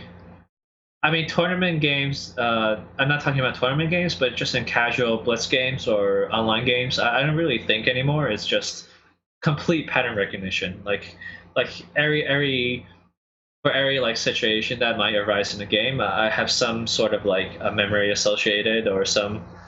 Okay, so you just go back to. If not an exact position, then a similar position, which I can just like regurgitate some good response that I've learned in the past. So for me, it's really just like really just pattern recognition at this point. Okay. So that makes 1 minute a fair amount of time because you just recognize the patterns. You're not. Right, so I can play like high quality games without having to think at all. But if I really want to like compete at a top level, then you have to like really use your brain. Like everybody has the same like pattern recognition abilities, as me, like on a high level. So then it's just whoever reads more, whoever reads the right lines. I mean, sometimes you waste so much time on a game line that's just wrong, like, and of course there's psychological factors like I've always had some like psychological factors has always been a thing for me, like in games. So do you like think a lot of things? You think, but for Eric, you think he's pretty? I mean, I've seen Eric play in Byo-Yomi for long periods of time, so I'm sure he's very comfortable. Like, or maybe not very comfortable, but comfortable enough to get it done. Like I said, like earlier, I think. So I think that Eric has gotten like a lot better at time management recently. Just because he doesn't like maybe 3 or 4 years ago, he definitely threw away like very like games that he definitely should have won against me, like during Byo-Yomi trouble. He's done that several times, but not recently. Like. Yeah, he always like goes down to the last period against me, but recently he hasn't been making like very very like critical mistakes when he's pressured for time. So, but let's see what's happening here. So black. So white's not looking very healthy right now. Wow. Okay.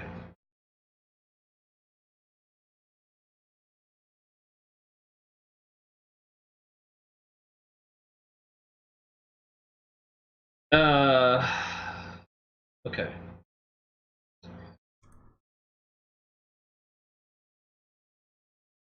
So I think White's really lost his like kind of like direction in these last few moves. He got this move. Okay, but he's fighting a Ko. So first of all, Black has like a Ko factory. That's what like Chinese people like might call like an area where you can just generate like endless Ko threads, and this is one of them. Like you can. Because you can't even count. There's like 10. You can always find another move to threaten to try and live in a corner where it's normally hopeless. It's great for Ko threats. It is terrific for Ko threats, and these moves like White are playing they actually benefit Black because Black is these moves are not really making any points. But the moves that Black is playing in this area is definitely like threatening this white corner. So this is a very expensive. Ko for White to play, and yeah. Oh wow. Okay. I see. Interesting. Okay.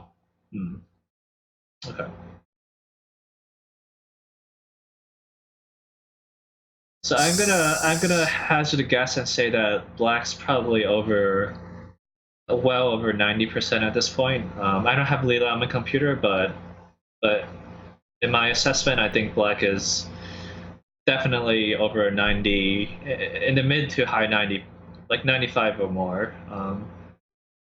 Because if he lives here, then White's gonna have to play here. Actually, wait, hang on. I wonder if this corner is alive right now. That would make a very big difference. It certainly appears like it's alive, unless I'm missing something. So right, this is the standard move. I mean, it doesn't do anything, but the move that comes to mind for me right now is this.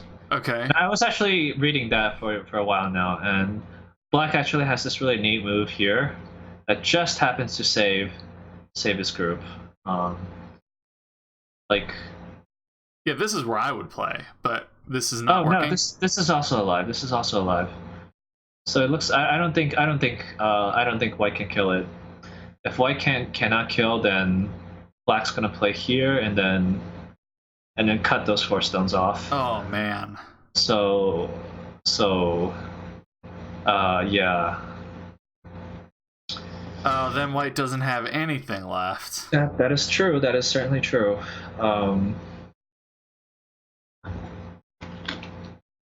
Is this the type of game that would end up in a tough endgame, or is Black just feels like Black would be really far away, really far ahead now? If Pavol is able to play this, move and then this cut, then it is definitely over. There's I don't see any. And it even looks like Black is played a little bit more aggressive in the real game. Wow. Okay, that is the Pavol Lisy that I'm familiar with. Like, well, that like threatens that cut in the corner or whatever, right? Because of the Atari at C16, I think. C16. Yes, it does. Can you show that? Yeah, sure. Right.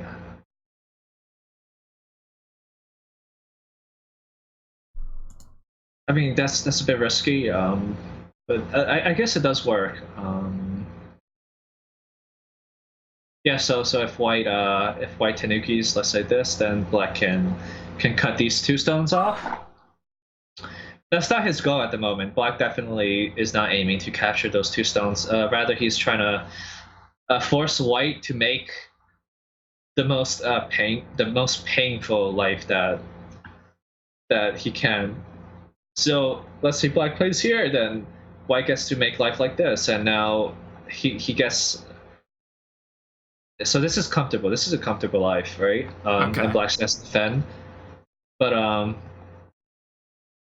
you can see how this is so much more. You can see how this is so much more painful for White, and it's actually even awkward to make. Like, if you play here, then you get your 2 stones cut off, and if you play here, then Black gets this peep, right? Then now this is Sente, so that's extremely painful. Right, so that's a very aggressive move. That's I mean, unnecessary at this point, but it is the right move. I say. Fighting spirit. But it does give White extra chances. Actually, now I'm not sure if this happens, then this doesn't work for Black, right? Yeah. So now, okay, it doesn't seem like this works. Let me see. Could Black be making a mistake here? Or no? All Black needs to do at this point is to take Sente and cut this off. That's all he needs to do. Like, that's the main priority for him. Because that's like more than 20 points. That's like almost 30 points. So it like this cut is very, very large. So Black needs to do whatever he can to take Sente in this area and play this cut. And one of the things he can do while taking Sente is also protect, to make sure that these stones are connected back to these stones. Right. So once these are connected, then he can cut here, because White has a Sente forcing move here. So if Black didn't have this move, then White could cut through. Like, try to counterattack somehow? Exactly, but if Black gets this bamboo join up, then he can cut over here safely. So So okay, so what's happening in the actual game? Let me see. Okay, so Black took the super safe route and made sure that his corner was is alive. But this is definitely bad locally. He pretty much helped White make two eyes. Now White's very much alive. And he also Black also weakened this area. So let me do a quick count. Actually, I'm gonna hop to the restroom for 1 minute if that's okay. Oh, sure. Hey, you know what? We'll just take a little break. Let this fight progress a little bit. Hey, everybody, we'll be right back. We're gonna take just a couple minute break. We'll see you soon. All right, awesome. Thanks.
Hey, we're back. We were gonna take the whole break, but then things got completely crazy. So we wanna jump right back into commentary here.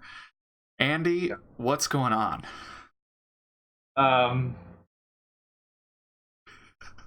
Two players in Biayomi. That is what is going on. Two players and under time pressure. Like the game's never over until it's over, right? Yeah, no kidding. So Yeah. So what happened? So like right before we left, Black captured the stones in the corner, I think. Right, that's right. So let's take a look. Hang on.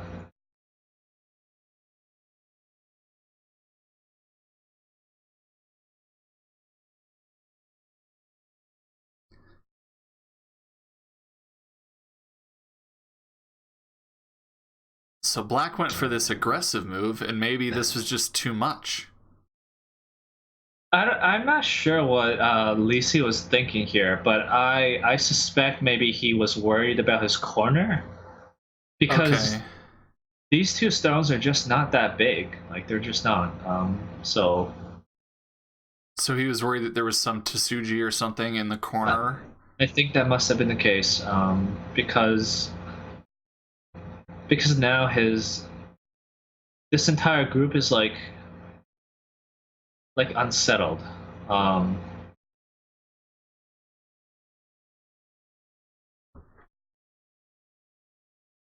So right now, Black is no longer really concerned about like killing this anymore. So he can't, right? So really, all Black needs to do is to settle his group over here, but so the only way to do that is to cut. But so this is happening in the actual game also, I see, but it looks like White can actually cut off like a tail, like a pretty healthy tail. So it doesn't seem like Black really has any way to. He can bamboo here. So first of all, this doesn't work because as White can squeeze over here, and now Black has to come back anyway. He lost Sente like while doing that, but if he bamboos here, then he's gonna have to spend another move. Oh, he's got at which point White actually has this pretty neat Tsuji. In which case, Black is just not alive at all. So this is. So it looks like Black really made a very. So I assume that he must have thought there was something wrong with his corner because this is like completely the wrong direction of play. So some kind of misread, I don't know. So I have to repeat this. Like I mean, Black, like all really Black has to do is play here, make sure that. Well, this is Sente too, right? But that's overkill. But make sure that this isn't Sente, so he can come back and play here. That's it. Like that's all he needs to do. But in being a little bit more aggressive with the corner, he ended up losing that whole. I think he must have thought there was something like I think he must have thought the corner wasn't alive, so that's the only real good reason I can think of him trying to, or maybe he was actually trying to kill the group. I'm not sure. But at any rate, so let's take a look at the actual game. Mm-hmm. So that all died. Can you show that a little slower for those of us that aren't speed readers? Okay. My bad. Alright, so so Black cuts over here. He has to cut because if he doesn't, then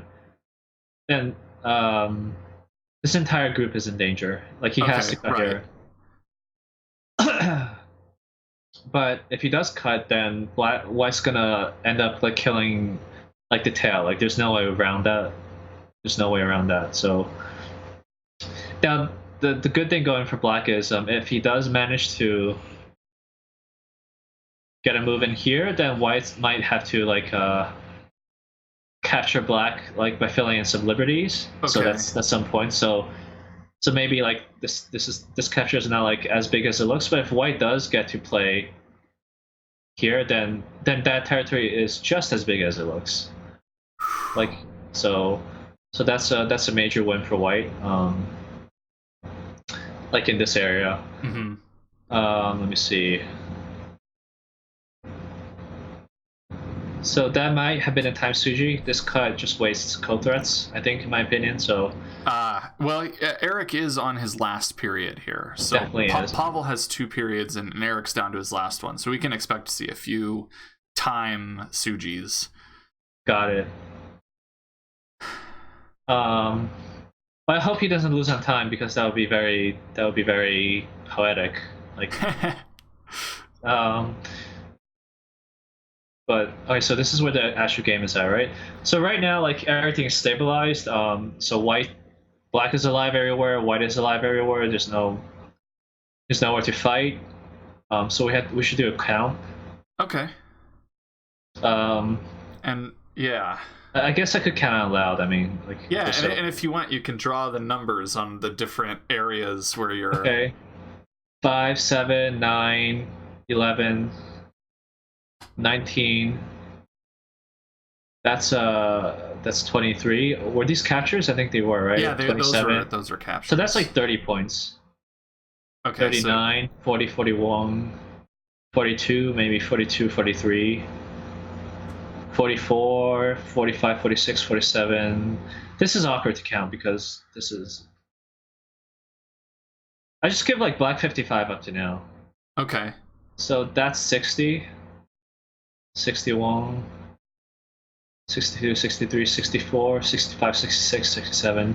So it looks like black has 60 points after paying Komi. So he very comfortably has 60 points after paying Komi.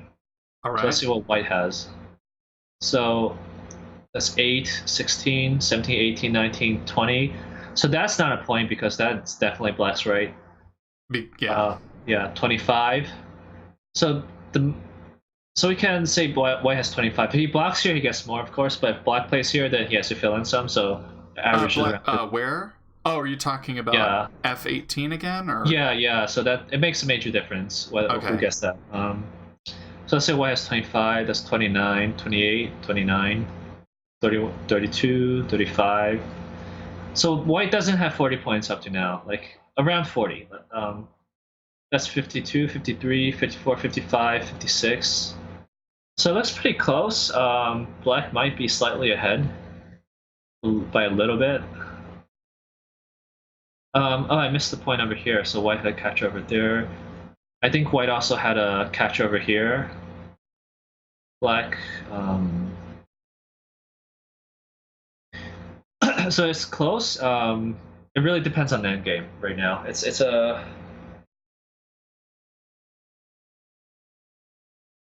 Well, this went from a black win to a very close game, huh? Yes, it did. And I don't like black's last move because white just got this massive wedge. That wedge is very, very big.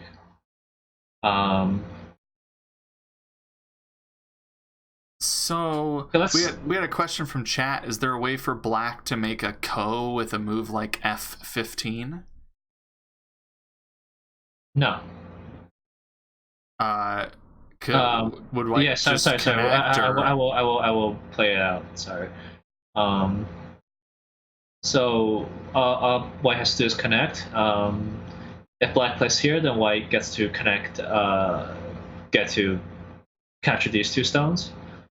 And no matter where black plays, I mean, white really just has to make an eye, and now you just can't compete on liberties, right? So white has like 6 liberties, and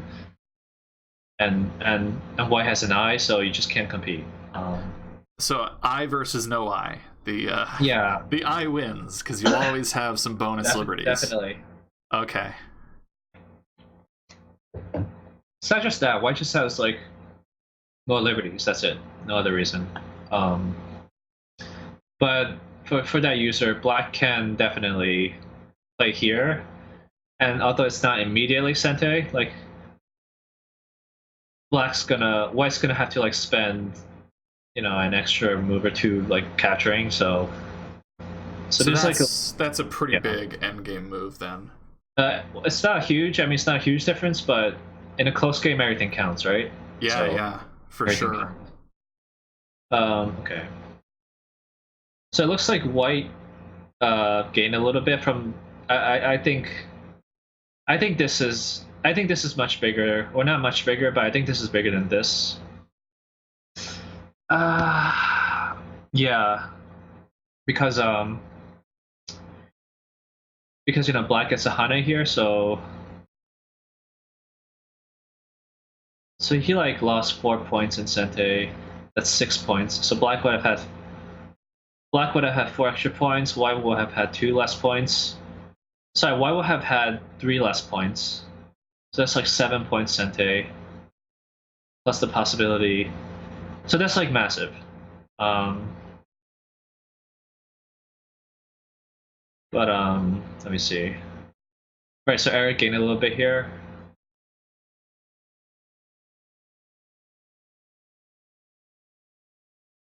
I'm not sure about this move. Like, I don't know whether it's good or bad. I don't think it's necessary, just because this play seems pretty boring. If I were Eric, I would probably play something like this or something like this. So like this Kosumi is like to get Sente. If black plays here, then white can come back and play here. Well, this is also Sente, but white still needs to spend another move, like saving his stone.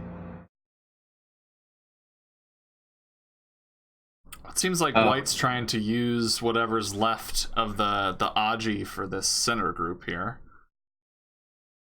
I don't think the center group is the center is like urgent anymore. It's pretty boring because everybody's alive, everybody's very solid, and these stones are very light. So okay. I mean, there's like black's not going to try to really save them. It's like they're just floating. Like, I mean, they're just like dry points. I see. Okay, so Eric. Okay. So the reasoning behind this move is black plays here, then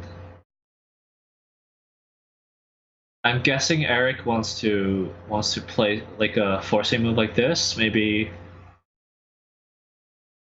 and then somehow capture like the entire center. That's what I'm. Oh, that'd be really big.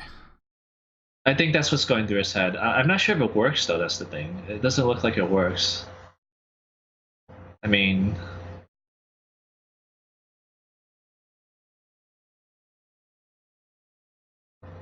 it's complicated. I don't think they would be reading all this in Bioyomi. Like that's not like. That's complicated. Yeah, it looks like black just kind of backed down anyway. Yeah, he did. So, and where did white play? Okay. Let's do another count. Okay. I'm not gonna draw this time. I'm just gonna like count each group and say how much I think it's worth. So let me see. So that's like 12. All right. 16. So that's 24, 25, 30, 40, 42, 43, 53, 55, 58, 60. That's like 63 points-ish. So black has like 72 points in that ballpark. Okay.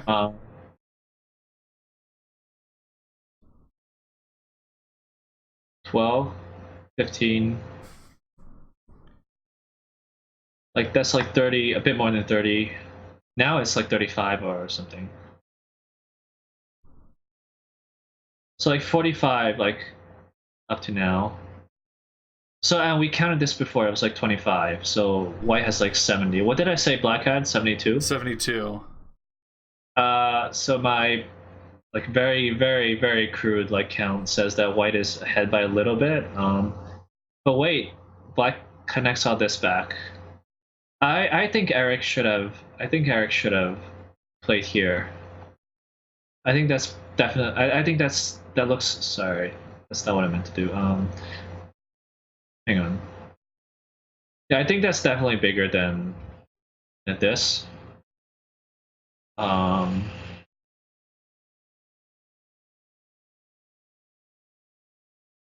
Because okay. Well, there is some endgame in the corner now, right? Or is that not worth that much? Where? The top right corner, because you can play like. That's true. You get the Hane, right? But I would consider this as Mii. Like they're like roughly the same. Like if. But the problem is, if Black gets this move, that's Sente for Black. Like White has to spend another move connecting. So that's a Sente move. Both of those two are like Gote. So this is definitely larger than either of those two moves, just because it's Sente. So White should play here. So that's like at least 7 points. So if White captures, obviously it's not Sente, but if Black connects, that's like 7 points saved in Sente. So I think that's a big end game misstep for Eric.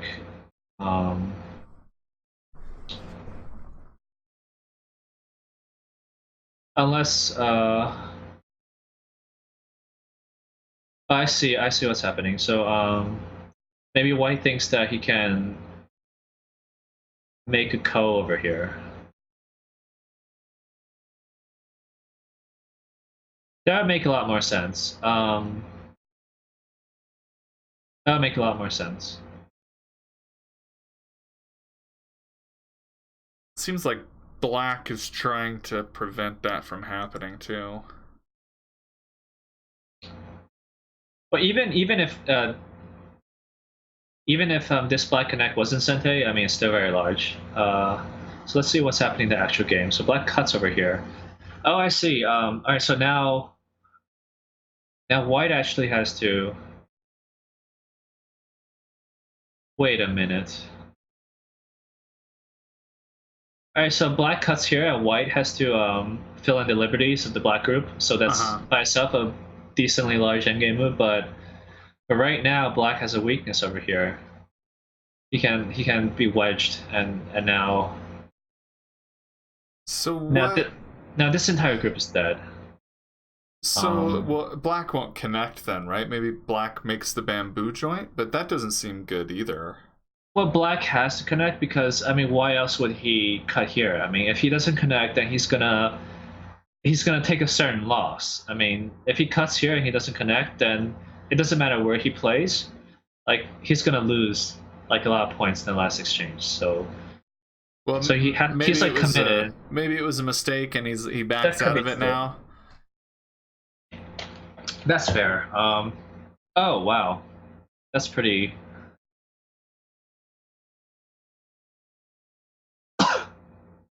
This game is pretty crazy. This game is really very. All right, so let's take a look at the Ko threats. What? So is this a Ko then, or it is? White needs to squeeze over here, and Black can't connect because White's. Oh, because then it would be dead again. Okay. It's gonna wedge, so Black needs to play here, and then White takes. Now, Ko threats, Black has like none. Like zip. Really? Yeah. I mean, he has this, but that loses so many points, right? And White has.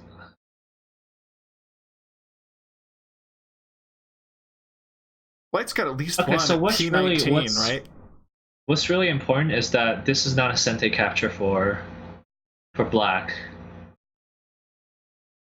So let's say White gets to play 2 moves elsewhere. He doesn't have to worry about this capture because there's no way for Black to win the capturing race.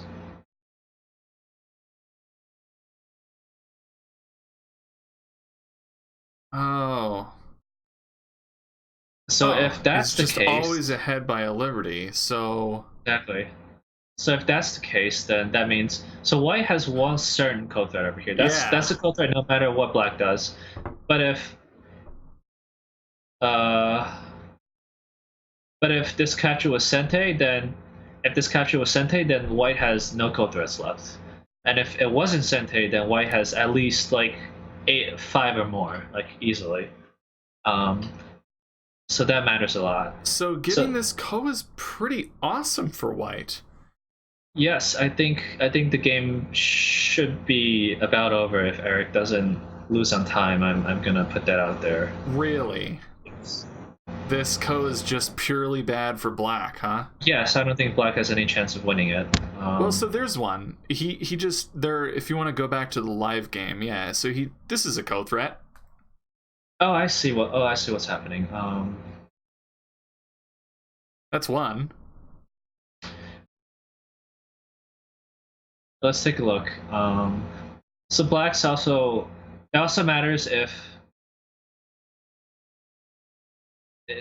The question is whether white needs to spend another move here once black eliminates the ko, and he doesn't because again black is short by a liberty, so it doesn't matter what black does. Like white doesn't have to come back to this area after black finishes the ko. So in which case white can play 2 very big moves elsewhere. So I think white should cut over here. So this is a flower viewing ko. That's correct. Like there's no burn on white whatsoever.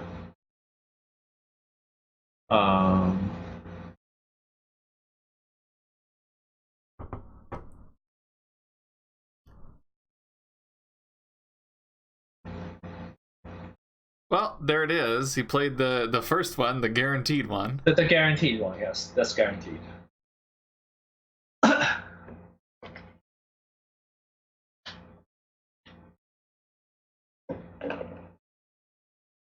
Is there a ko threat in the bottom right? Is like a no, T4 not a big enough one? Actually, it is. I mean, actually, at this point, since it's a flower ko, like any ko threat for white works. It's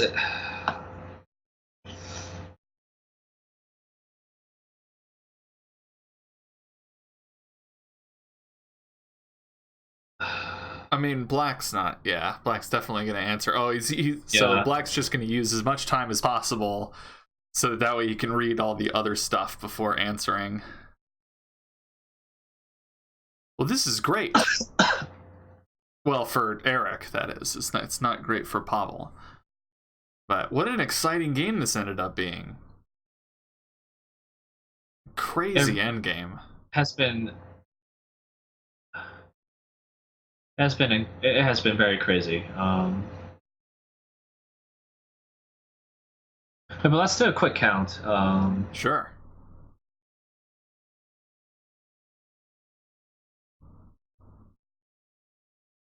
And while you're counting it out, I'm going to remind everyone what it is that we're doing here. So this is the 2019 Transatlantic Professional Go Team Championship. This is a 5v5 European pros versus American pros.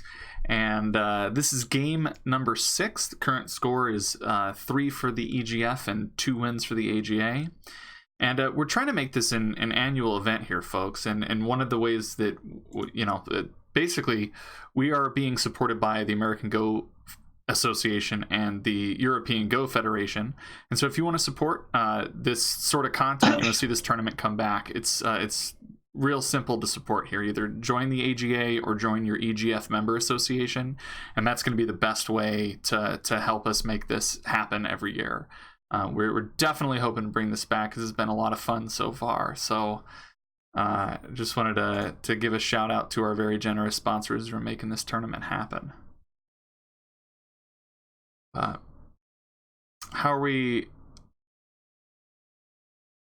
How's the count going? What do you think?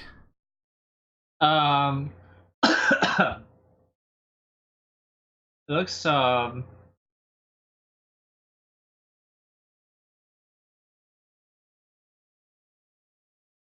it really depends on like how much compensation Black gets from this co. Because I don't think Black can win this co. I mean, White has too many co threats, and again, it's a picnic co for White. So now the question is, hang on, whether White's going to respond to something like this, right? Whether White's going to respond to something like this, like the code threats that are not like massive, but in a close game they might make a difference. Now that's not a good code threat because now White can throw in here to capture all 3 stones, but what about this kind of move? Is White going to respond to that? So I mean, still still not like a certain. I need to see how this code goes at this moment. But this code is like going to determine the game. Like how much White's. I think White's going to win it. It's just a question of how much compensation that Black's going to get. Right. So at some point, Black is going to play some sort of a small move, and White's going to ignore it to take the co.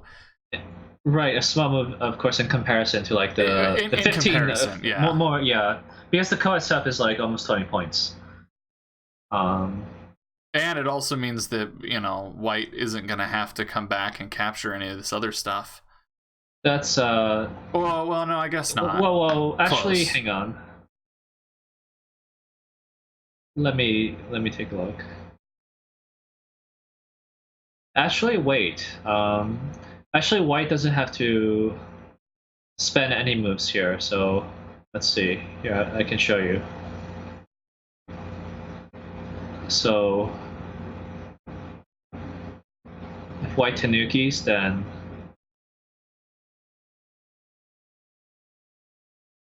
White actually doesn't have to spend any moves in this area, like regardless. Yeah, so that makes a big difference. I mean, it looks like he does, but White actually has so many liberties, and Black's so short on liberties that there's no way he can.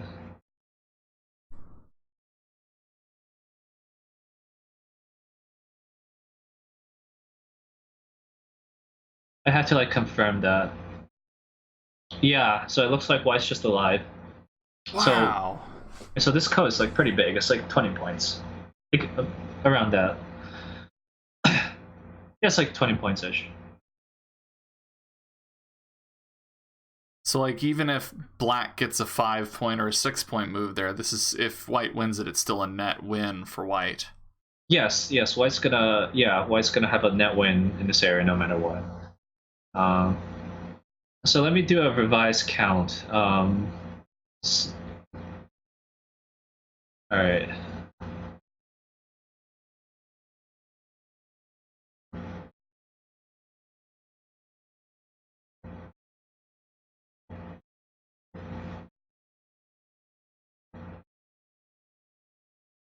So I'm counting 75 for White, assuming he gets the co and also doesn't have to give up anything in return. So you just deduct from White whatever the value of Black's co threat might be. So, and let me see what Black has.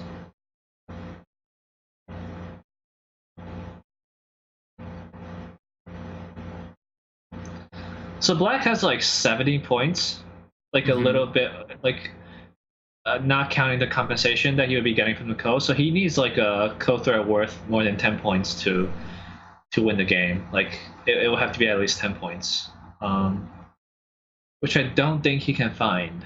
But we've seen that anything can happen in these games. So.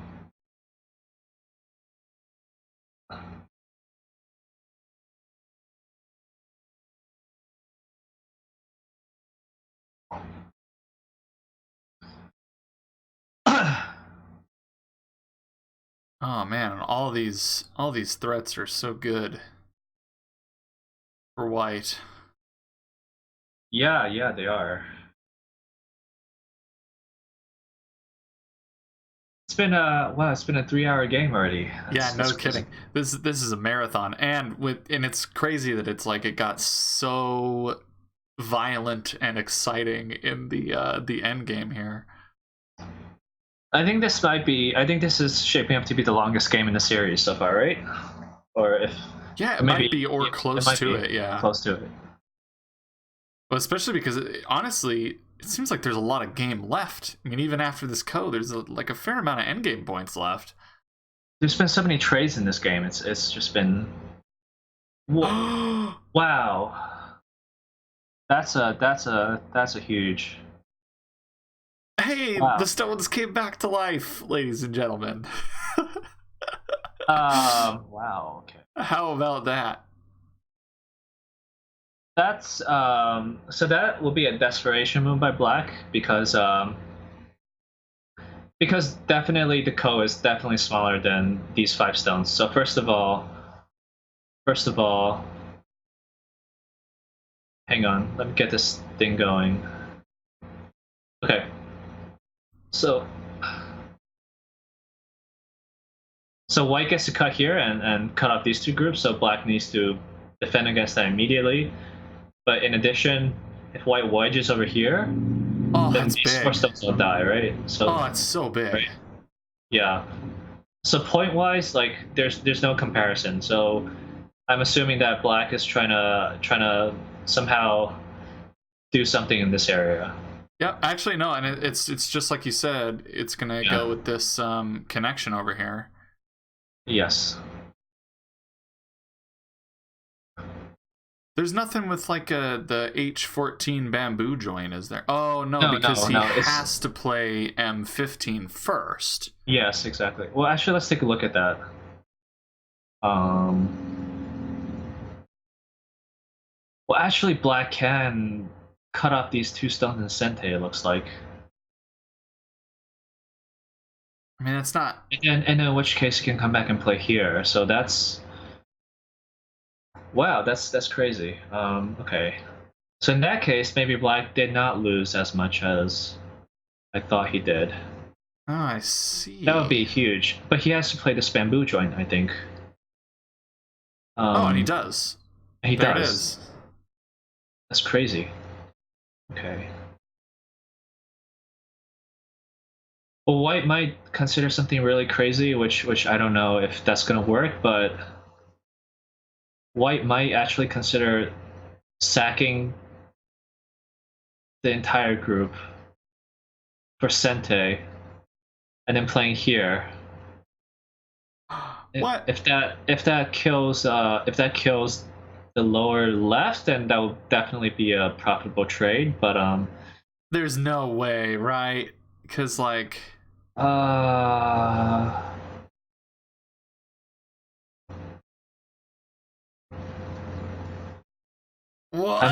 I'm not sure. I had to take a look at this. But they're both in Miyoyomi. I can't expect either of them to really read this out, like under this kind of time pressure. But it looks like White is able to kill the entire Black group if he does choose to play this way.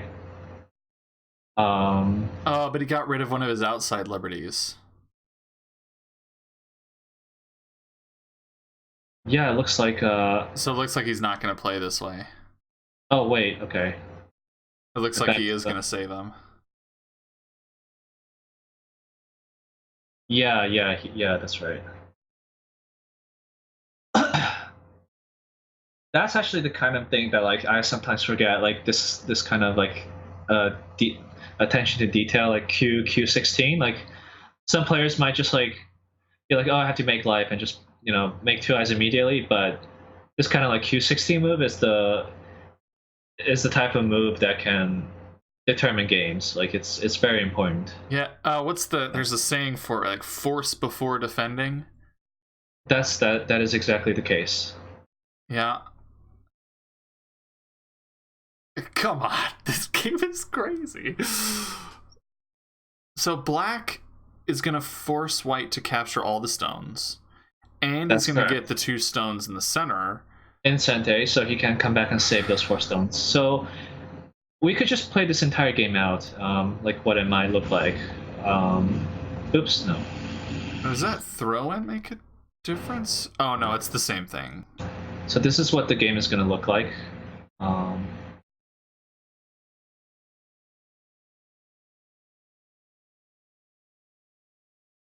Let me see. What's big at this point? That's pretty big.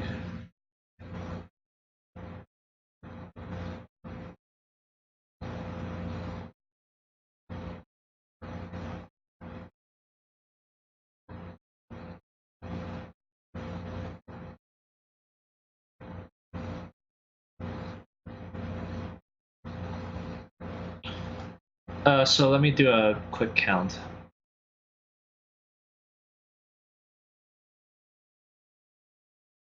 I did notice that all of the Lilu people went quiet in the chat.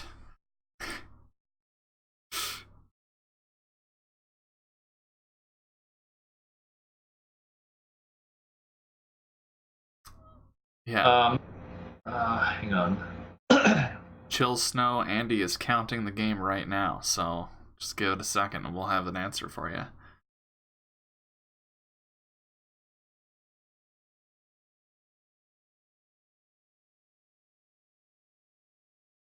I think White's ahead by a little bit. I'm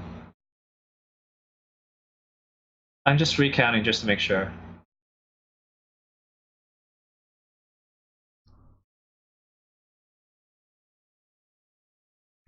It's actually very close. Yeah. That is amazing that it ended up this close after, like... Oh, this game is exciting. I think White has a very slight lead. But I hate these type of games. Like I cannot stand close games in the end game. I always freak out. So like for all the folks who are familiar with my fighting style, it's because one of the reasons I have to fight is because I cannot take close games. Like I can't bear them. You just can't handle it.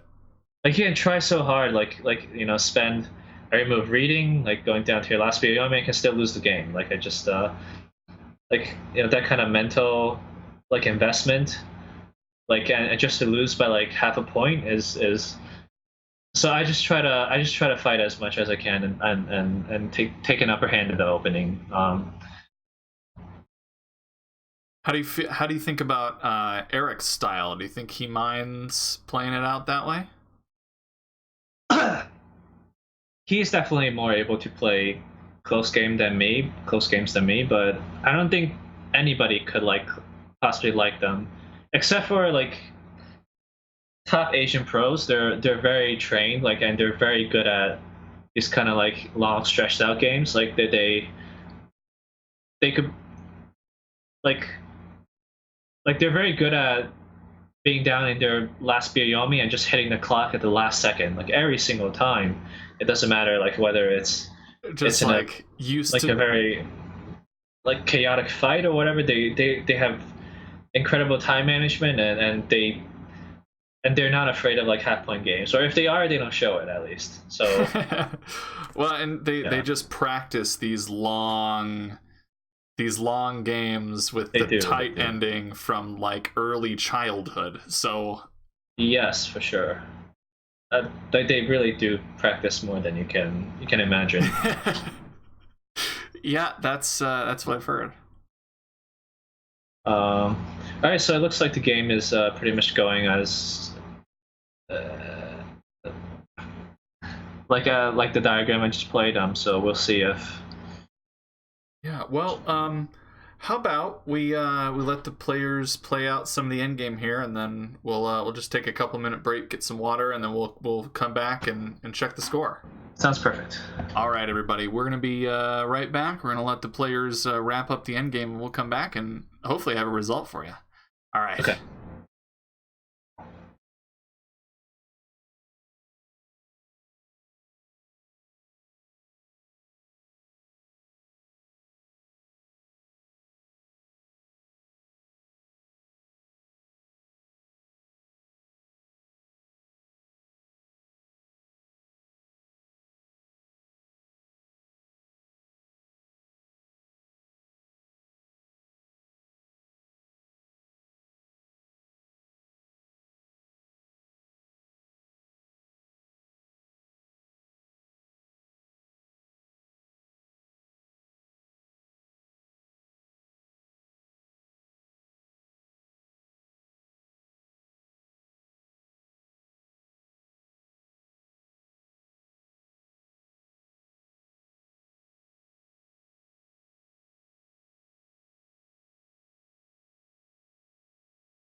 All right, we're back. We're a little bit further along in the end game here. So, while we were on break, I asked a dumb question, and I got an answer that I did not expect. I found a kind of a cool little end game problem here. Definitely props to Michael. I would have never, like, my mind just doesn't go down this route. But so he was asking me whether there was any kind of like endgame, fancy endgame strategy on the left, and I was just like, no. Like I just said that like on a gut reaction. I was like, I took a closer look, and lo and behold, White actually has this amazingly awesome strategy over here. So if Black blocks, then White can throw in and attire this, and Black now actually can't connect. So Black loses like. It's like the difference between that and if Black plays here is like 3 points, like 2 to 3 points. So that's like Black just loses 1 point here. But if White went through the entire like sequence, then White would at least gain at least 1.5 point from all that. Now if Black plays here first, it's actually the same thing. White can still throw in. And if Black, let's say, blocks on the other side, White can actually make a very neat Seki over here. So that's pretty awesome. Yeah. Oh, man. First line moves. That's like my forte. Oh, that's a cool sequence, though. That is pretty sick. So, but probably no one's looking over there, so this probably isn't going to happen. No. So, I don't play these kind of moves. I just don't look for them. They're so counterintuitive. Like it's very hard to see those. So it looks like we have a few moves here on the board. So if we want to catch up to the rest of the moves from the break here. Yeah.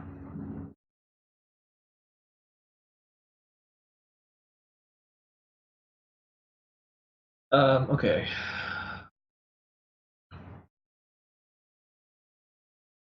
So what are we thinking on this? Is this about the same count that you had before? I'd have to count again actually. I would have to count again. Let's do that. Okay.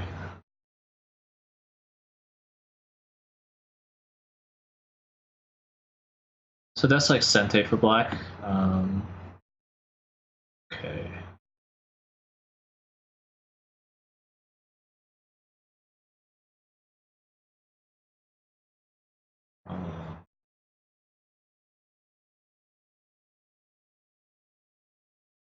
That's Mii.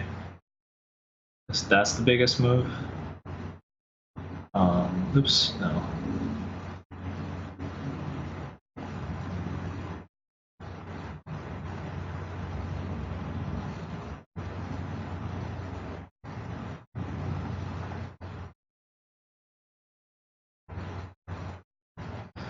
We're just gonna assume that they're actual human beings and not like gods. Can't see that move, so we're gonna assume that they play there. They're gonna do the Atari instead of the wackadoodle first line move. Got it. I don't think they can see that. So that's like this is just me playing like really basic endgame. So we can take a look. And also the Komi 6.5, I thought like 7.5 was standard, but I guess they. Yeah, I guess in this tournament it's 6.5.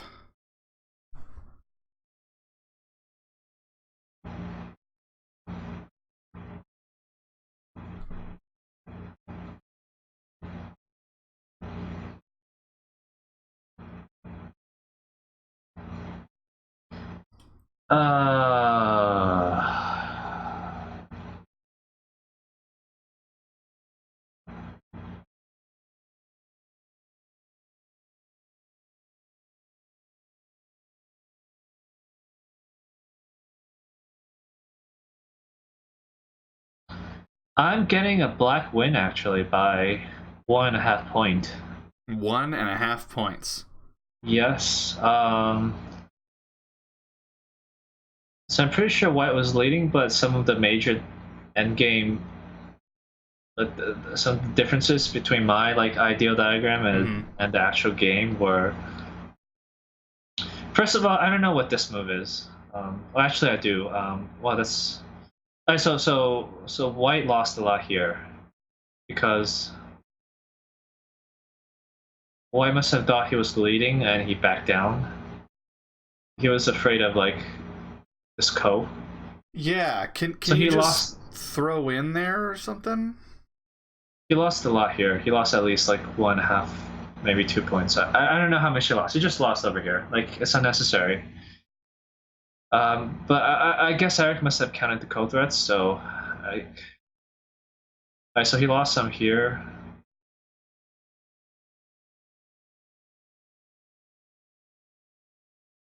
So I think he should have played there. I think that's bigger than this. I'm not sure actually. Don't quote me on that. This as in what? I think I'm not sure which one's bigger.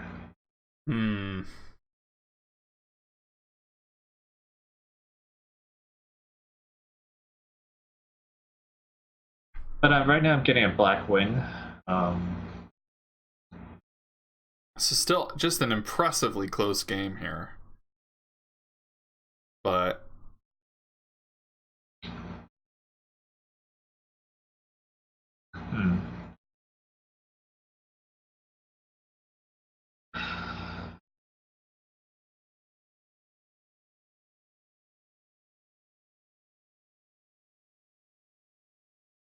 we're just wrapping up the last few moves of this game, folks, and then we'll find out who's going to the next round.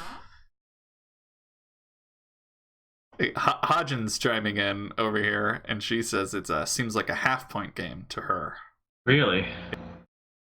That's crazy. I mean, the 7.5 I think is gonna make a difference.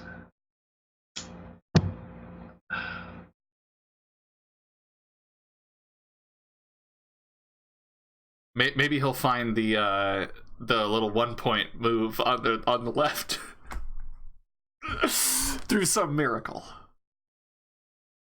That would be a game changer actually in this.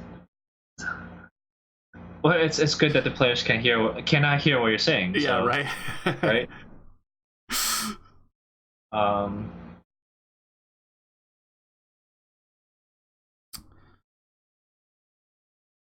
So, I mean, I don't have any further commentary. Do you just want to see how this plays out? Do you think a review sure, is needed? Yeah. If you want, we can just go to break until we have a result, or we can hang out and let's just hang out then. Yeah, let's hang out.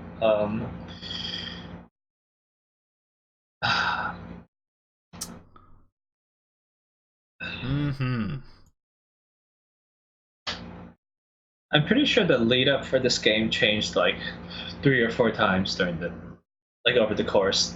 Like I mean, first Black was ahead in the opening, then White caught up a lot, then Black was ahead again, and he was very, very ahead. Very ahead. And then White just came back in like 10 moves. Or rather Black sabotaged himself in 10 moves, and then the endgame's just been back and forth. All right. Yeah, this has been a very exciting game. Oh, if you don't mind, can you put the review board back on the live game so that way it updates? Sorry. We'll just put that one up on the main screen here if we're not going to be looking at any moves. Sure. I mean, at least it was a really good game. I agree. That's the number one thing that I look for. I just want to see like some really cool high level go, and this certainly qualifies. I think so. I mean, and if Ryan should come up, like if Eric should lose a game and Ryan comes up, you'll probably see some even more fantastic games. So, like, yeah, like he's gonna be he's a great fighter. I mean, I'm just saying like his style of play. He's a great fighter, and Ilya is like like insane fighter. So you know. So hopefully we'll get Just to a point where the two of them can duke it out, because that would be that would be really exciting. ideal. Like the two like final anchors and that would be the best possible. That would be awesome. Yeah, well, we'll see. I mean, yeah, who knows? Oh, they didn't Eric, find it. oh no. we'll have to show that to him later. It's a problem out of an Endgame book. Yeah. Well, not too many moves left now. It's getting really close.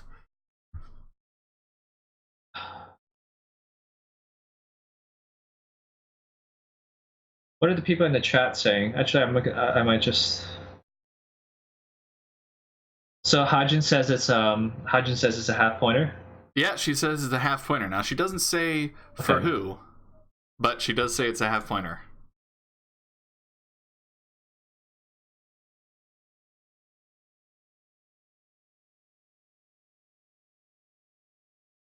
So we'll just have to see. Yeah, we're just have to wait. Up. Yeah. Whew.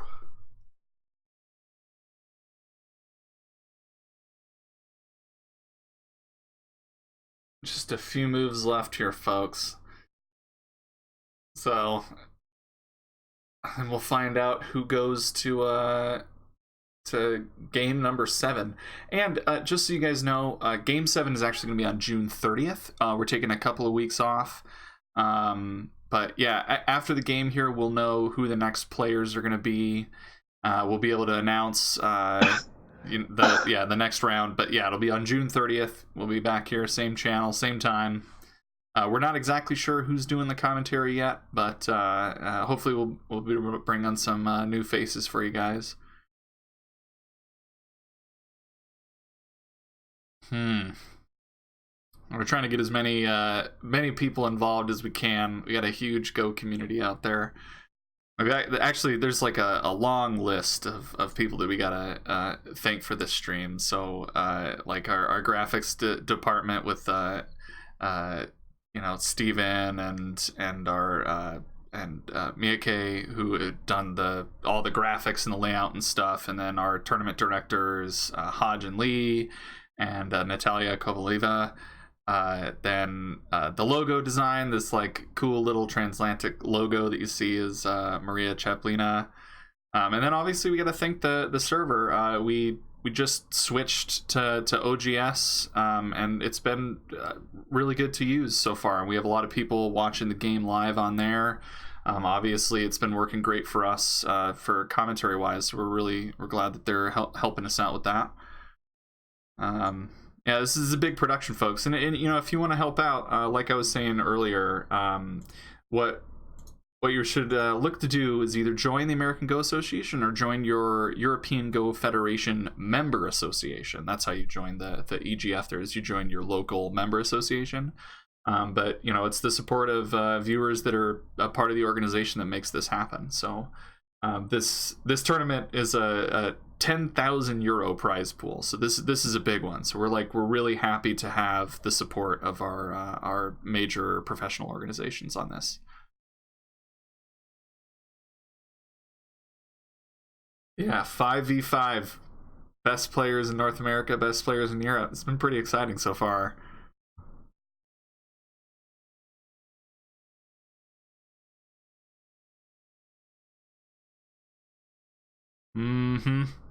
Wrapping it up. Just the last few moves, and we'll find out. Holy moly. Both players are on their last period of BOYOB, but I can't imagine they're going to be making any mistakes here. And they also have the proctors like making sure they're not. Yeah.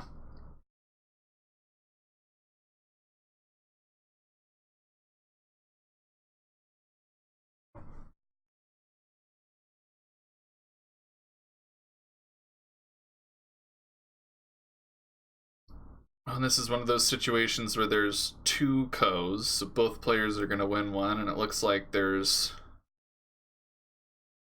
Mii for the capturing of single stones. Oh, we're like 10 moves away from the end here, I think. Or something like that.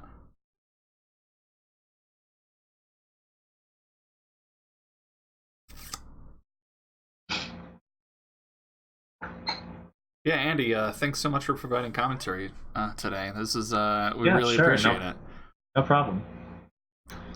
It's a pleasure commentating such a spectacular game. So, and I'm also fully invested in the outcome, right? Yeah, that's true. As a member of the AGA team.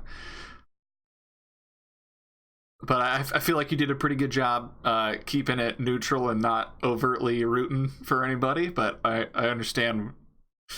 I'm an AGA member myself, so. Well, the game doesn't lie. I mean, if Eric's has a 4% chance of winning, I'm going to say that. So. Yep. Like in my opinion, Yeah, absolutely. Anyways. All right. Oh, last couple of moves here, just filling in the 2 Ko's, and that's it, right? Yeah. So there's one more Ko left, and. Well, there's the 2, right? There's the one on the bottom and the one on the right. So you're right. So they both fill one of those, and then. Oh no! Is this gonna be the half pointer? Ooh! And you can do those cool throw-ins to prevent him from filling it too. So you got 2 local Ko threats. Love it.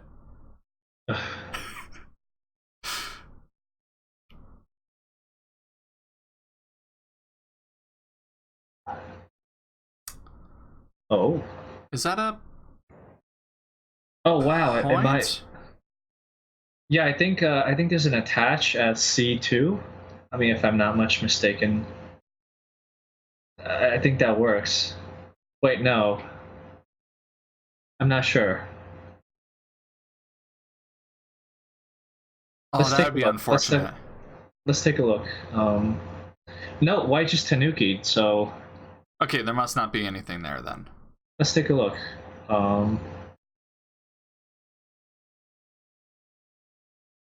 I don't think there's anything. Okay. But I could be missing something. Like that's. What if white plays? That's not a problem. Still scary. Yeah, it is, right? Yeah, when you your sudden death in Byoyomi, that's not something you want to have to think about. No, it is not.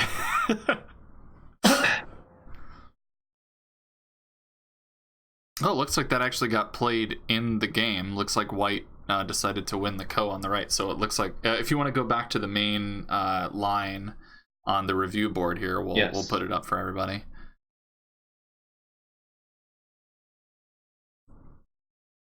So I think white should connect here, and I think this is pretty straightforward. There's nothing else black can do.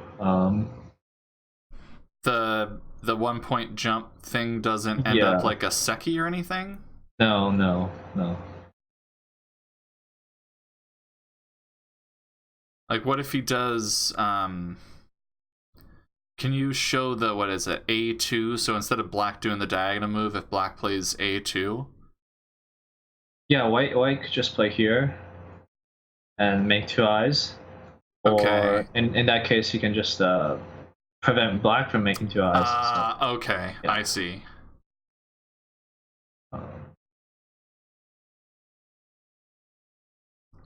Okay, well. Oh, yep, looks like he agrees. He has gone back. Yeah. Eric figured it out. Okay, now we're just waiting for, I don't know if they're going to play, yeah, they might play some Dame, I don't know. So what kind of counting is this? Is it like Chinese AGA? It's AGA, right? I'm actually not sure which counting system they're using. Actually, now that I remember, the Kami is like 6.5, but I think for my game it was like 7.5. I need to check that actually. Hang on. All right, so they are removing the stones right now, and we'll have a result here in just a moment. Oh no, it was 6.5. All right, folks. It is my pleasure to announce that Eric Louis Wondon has won the game by 1.5 points. So here's what we're going to do. We're going to take a real quick break. We're going to get Eric on the line. We're going to talk to him about the end of the game here and congratulate him. So we will be right back, folks. Don't go anywhere. We'll be right back.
Hey everybody, we are back, and we have the winner on the phone with us, Eric Louie. Congratulations on that win. Very impressive. Thank you. Thank you. That was quite an exciting game. A lot of back and forth there. Oh yeah. Yeah, it was really complicated fighting. Yeah, no kidding. We went back and forth. We were like, oh, white's got it. Oh, black's got it. But looks like you were able to squeak it out in the end there. Yeah. I got lucky when in the upper left. Right, being able to capture that dragon there towards the end, or the tail of it, right? Right. I think he got a little bit careless when ending the ko. He didn't realize the stones in the center had some problems. Yeah, that's kind of what we noticed too. Well, hey, congratulations on the win, and I get to announce your next player. So next round, round 7, you will be playing against Artem. Okay. So have you played him before? No, I haven't. Okay, well, it should be a pretty exciting game, I imagine. Andy, you haven't played him either, have you? Or have you? I've never played Artem in a tournament setting, I don't think. Oh, okay. Well, hey, yeah. This will be an exciting game for everyone, and that's going to be on June 30th. But anyway, Eric, congratulations. We'll see you in a few weeks. Thank you. Congrats, Eric. Thanks, Andy. All right. Well, that's going to wrap it up for us here, folks. Thanks, Andy. Thanks so much again for providing this commentary. This has been a lot of fun. Pleasure to comment. See you guys. What a marathon, huh? All right. Before we go, just one last shout out to the AGA and the EGF. They're the ones putting all this together. We really appreciate their sponsorship. We can't do it without them. So if you want to support this, again, join the AGA, join the EGF through your member association, and that's how we can keep this tournament going. But hey, thanks everyone. Thanks for joining us for this very exciting game, and we will see you on June 30th for round number 7. All right, everybody, take care.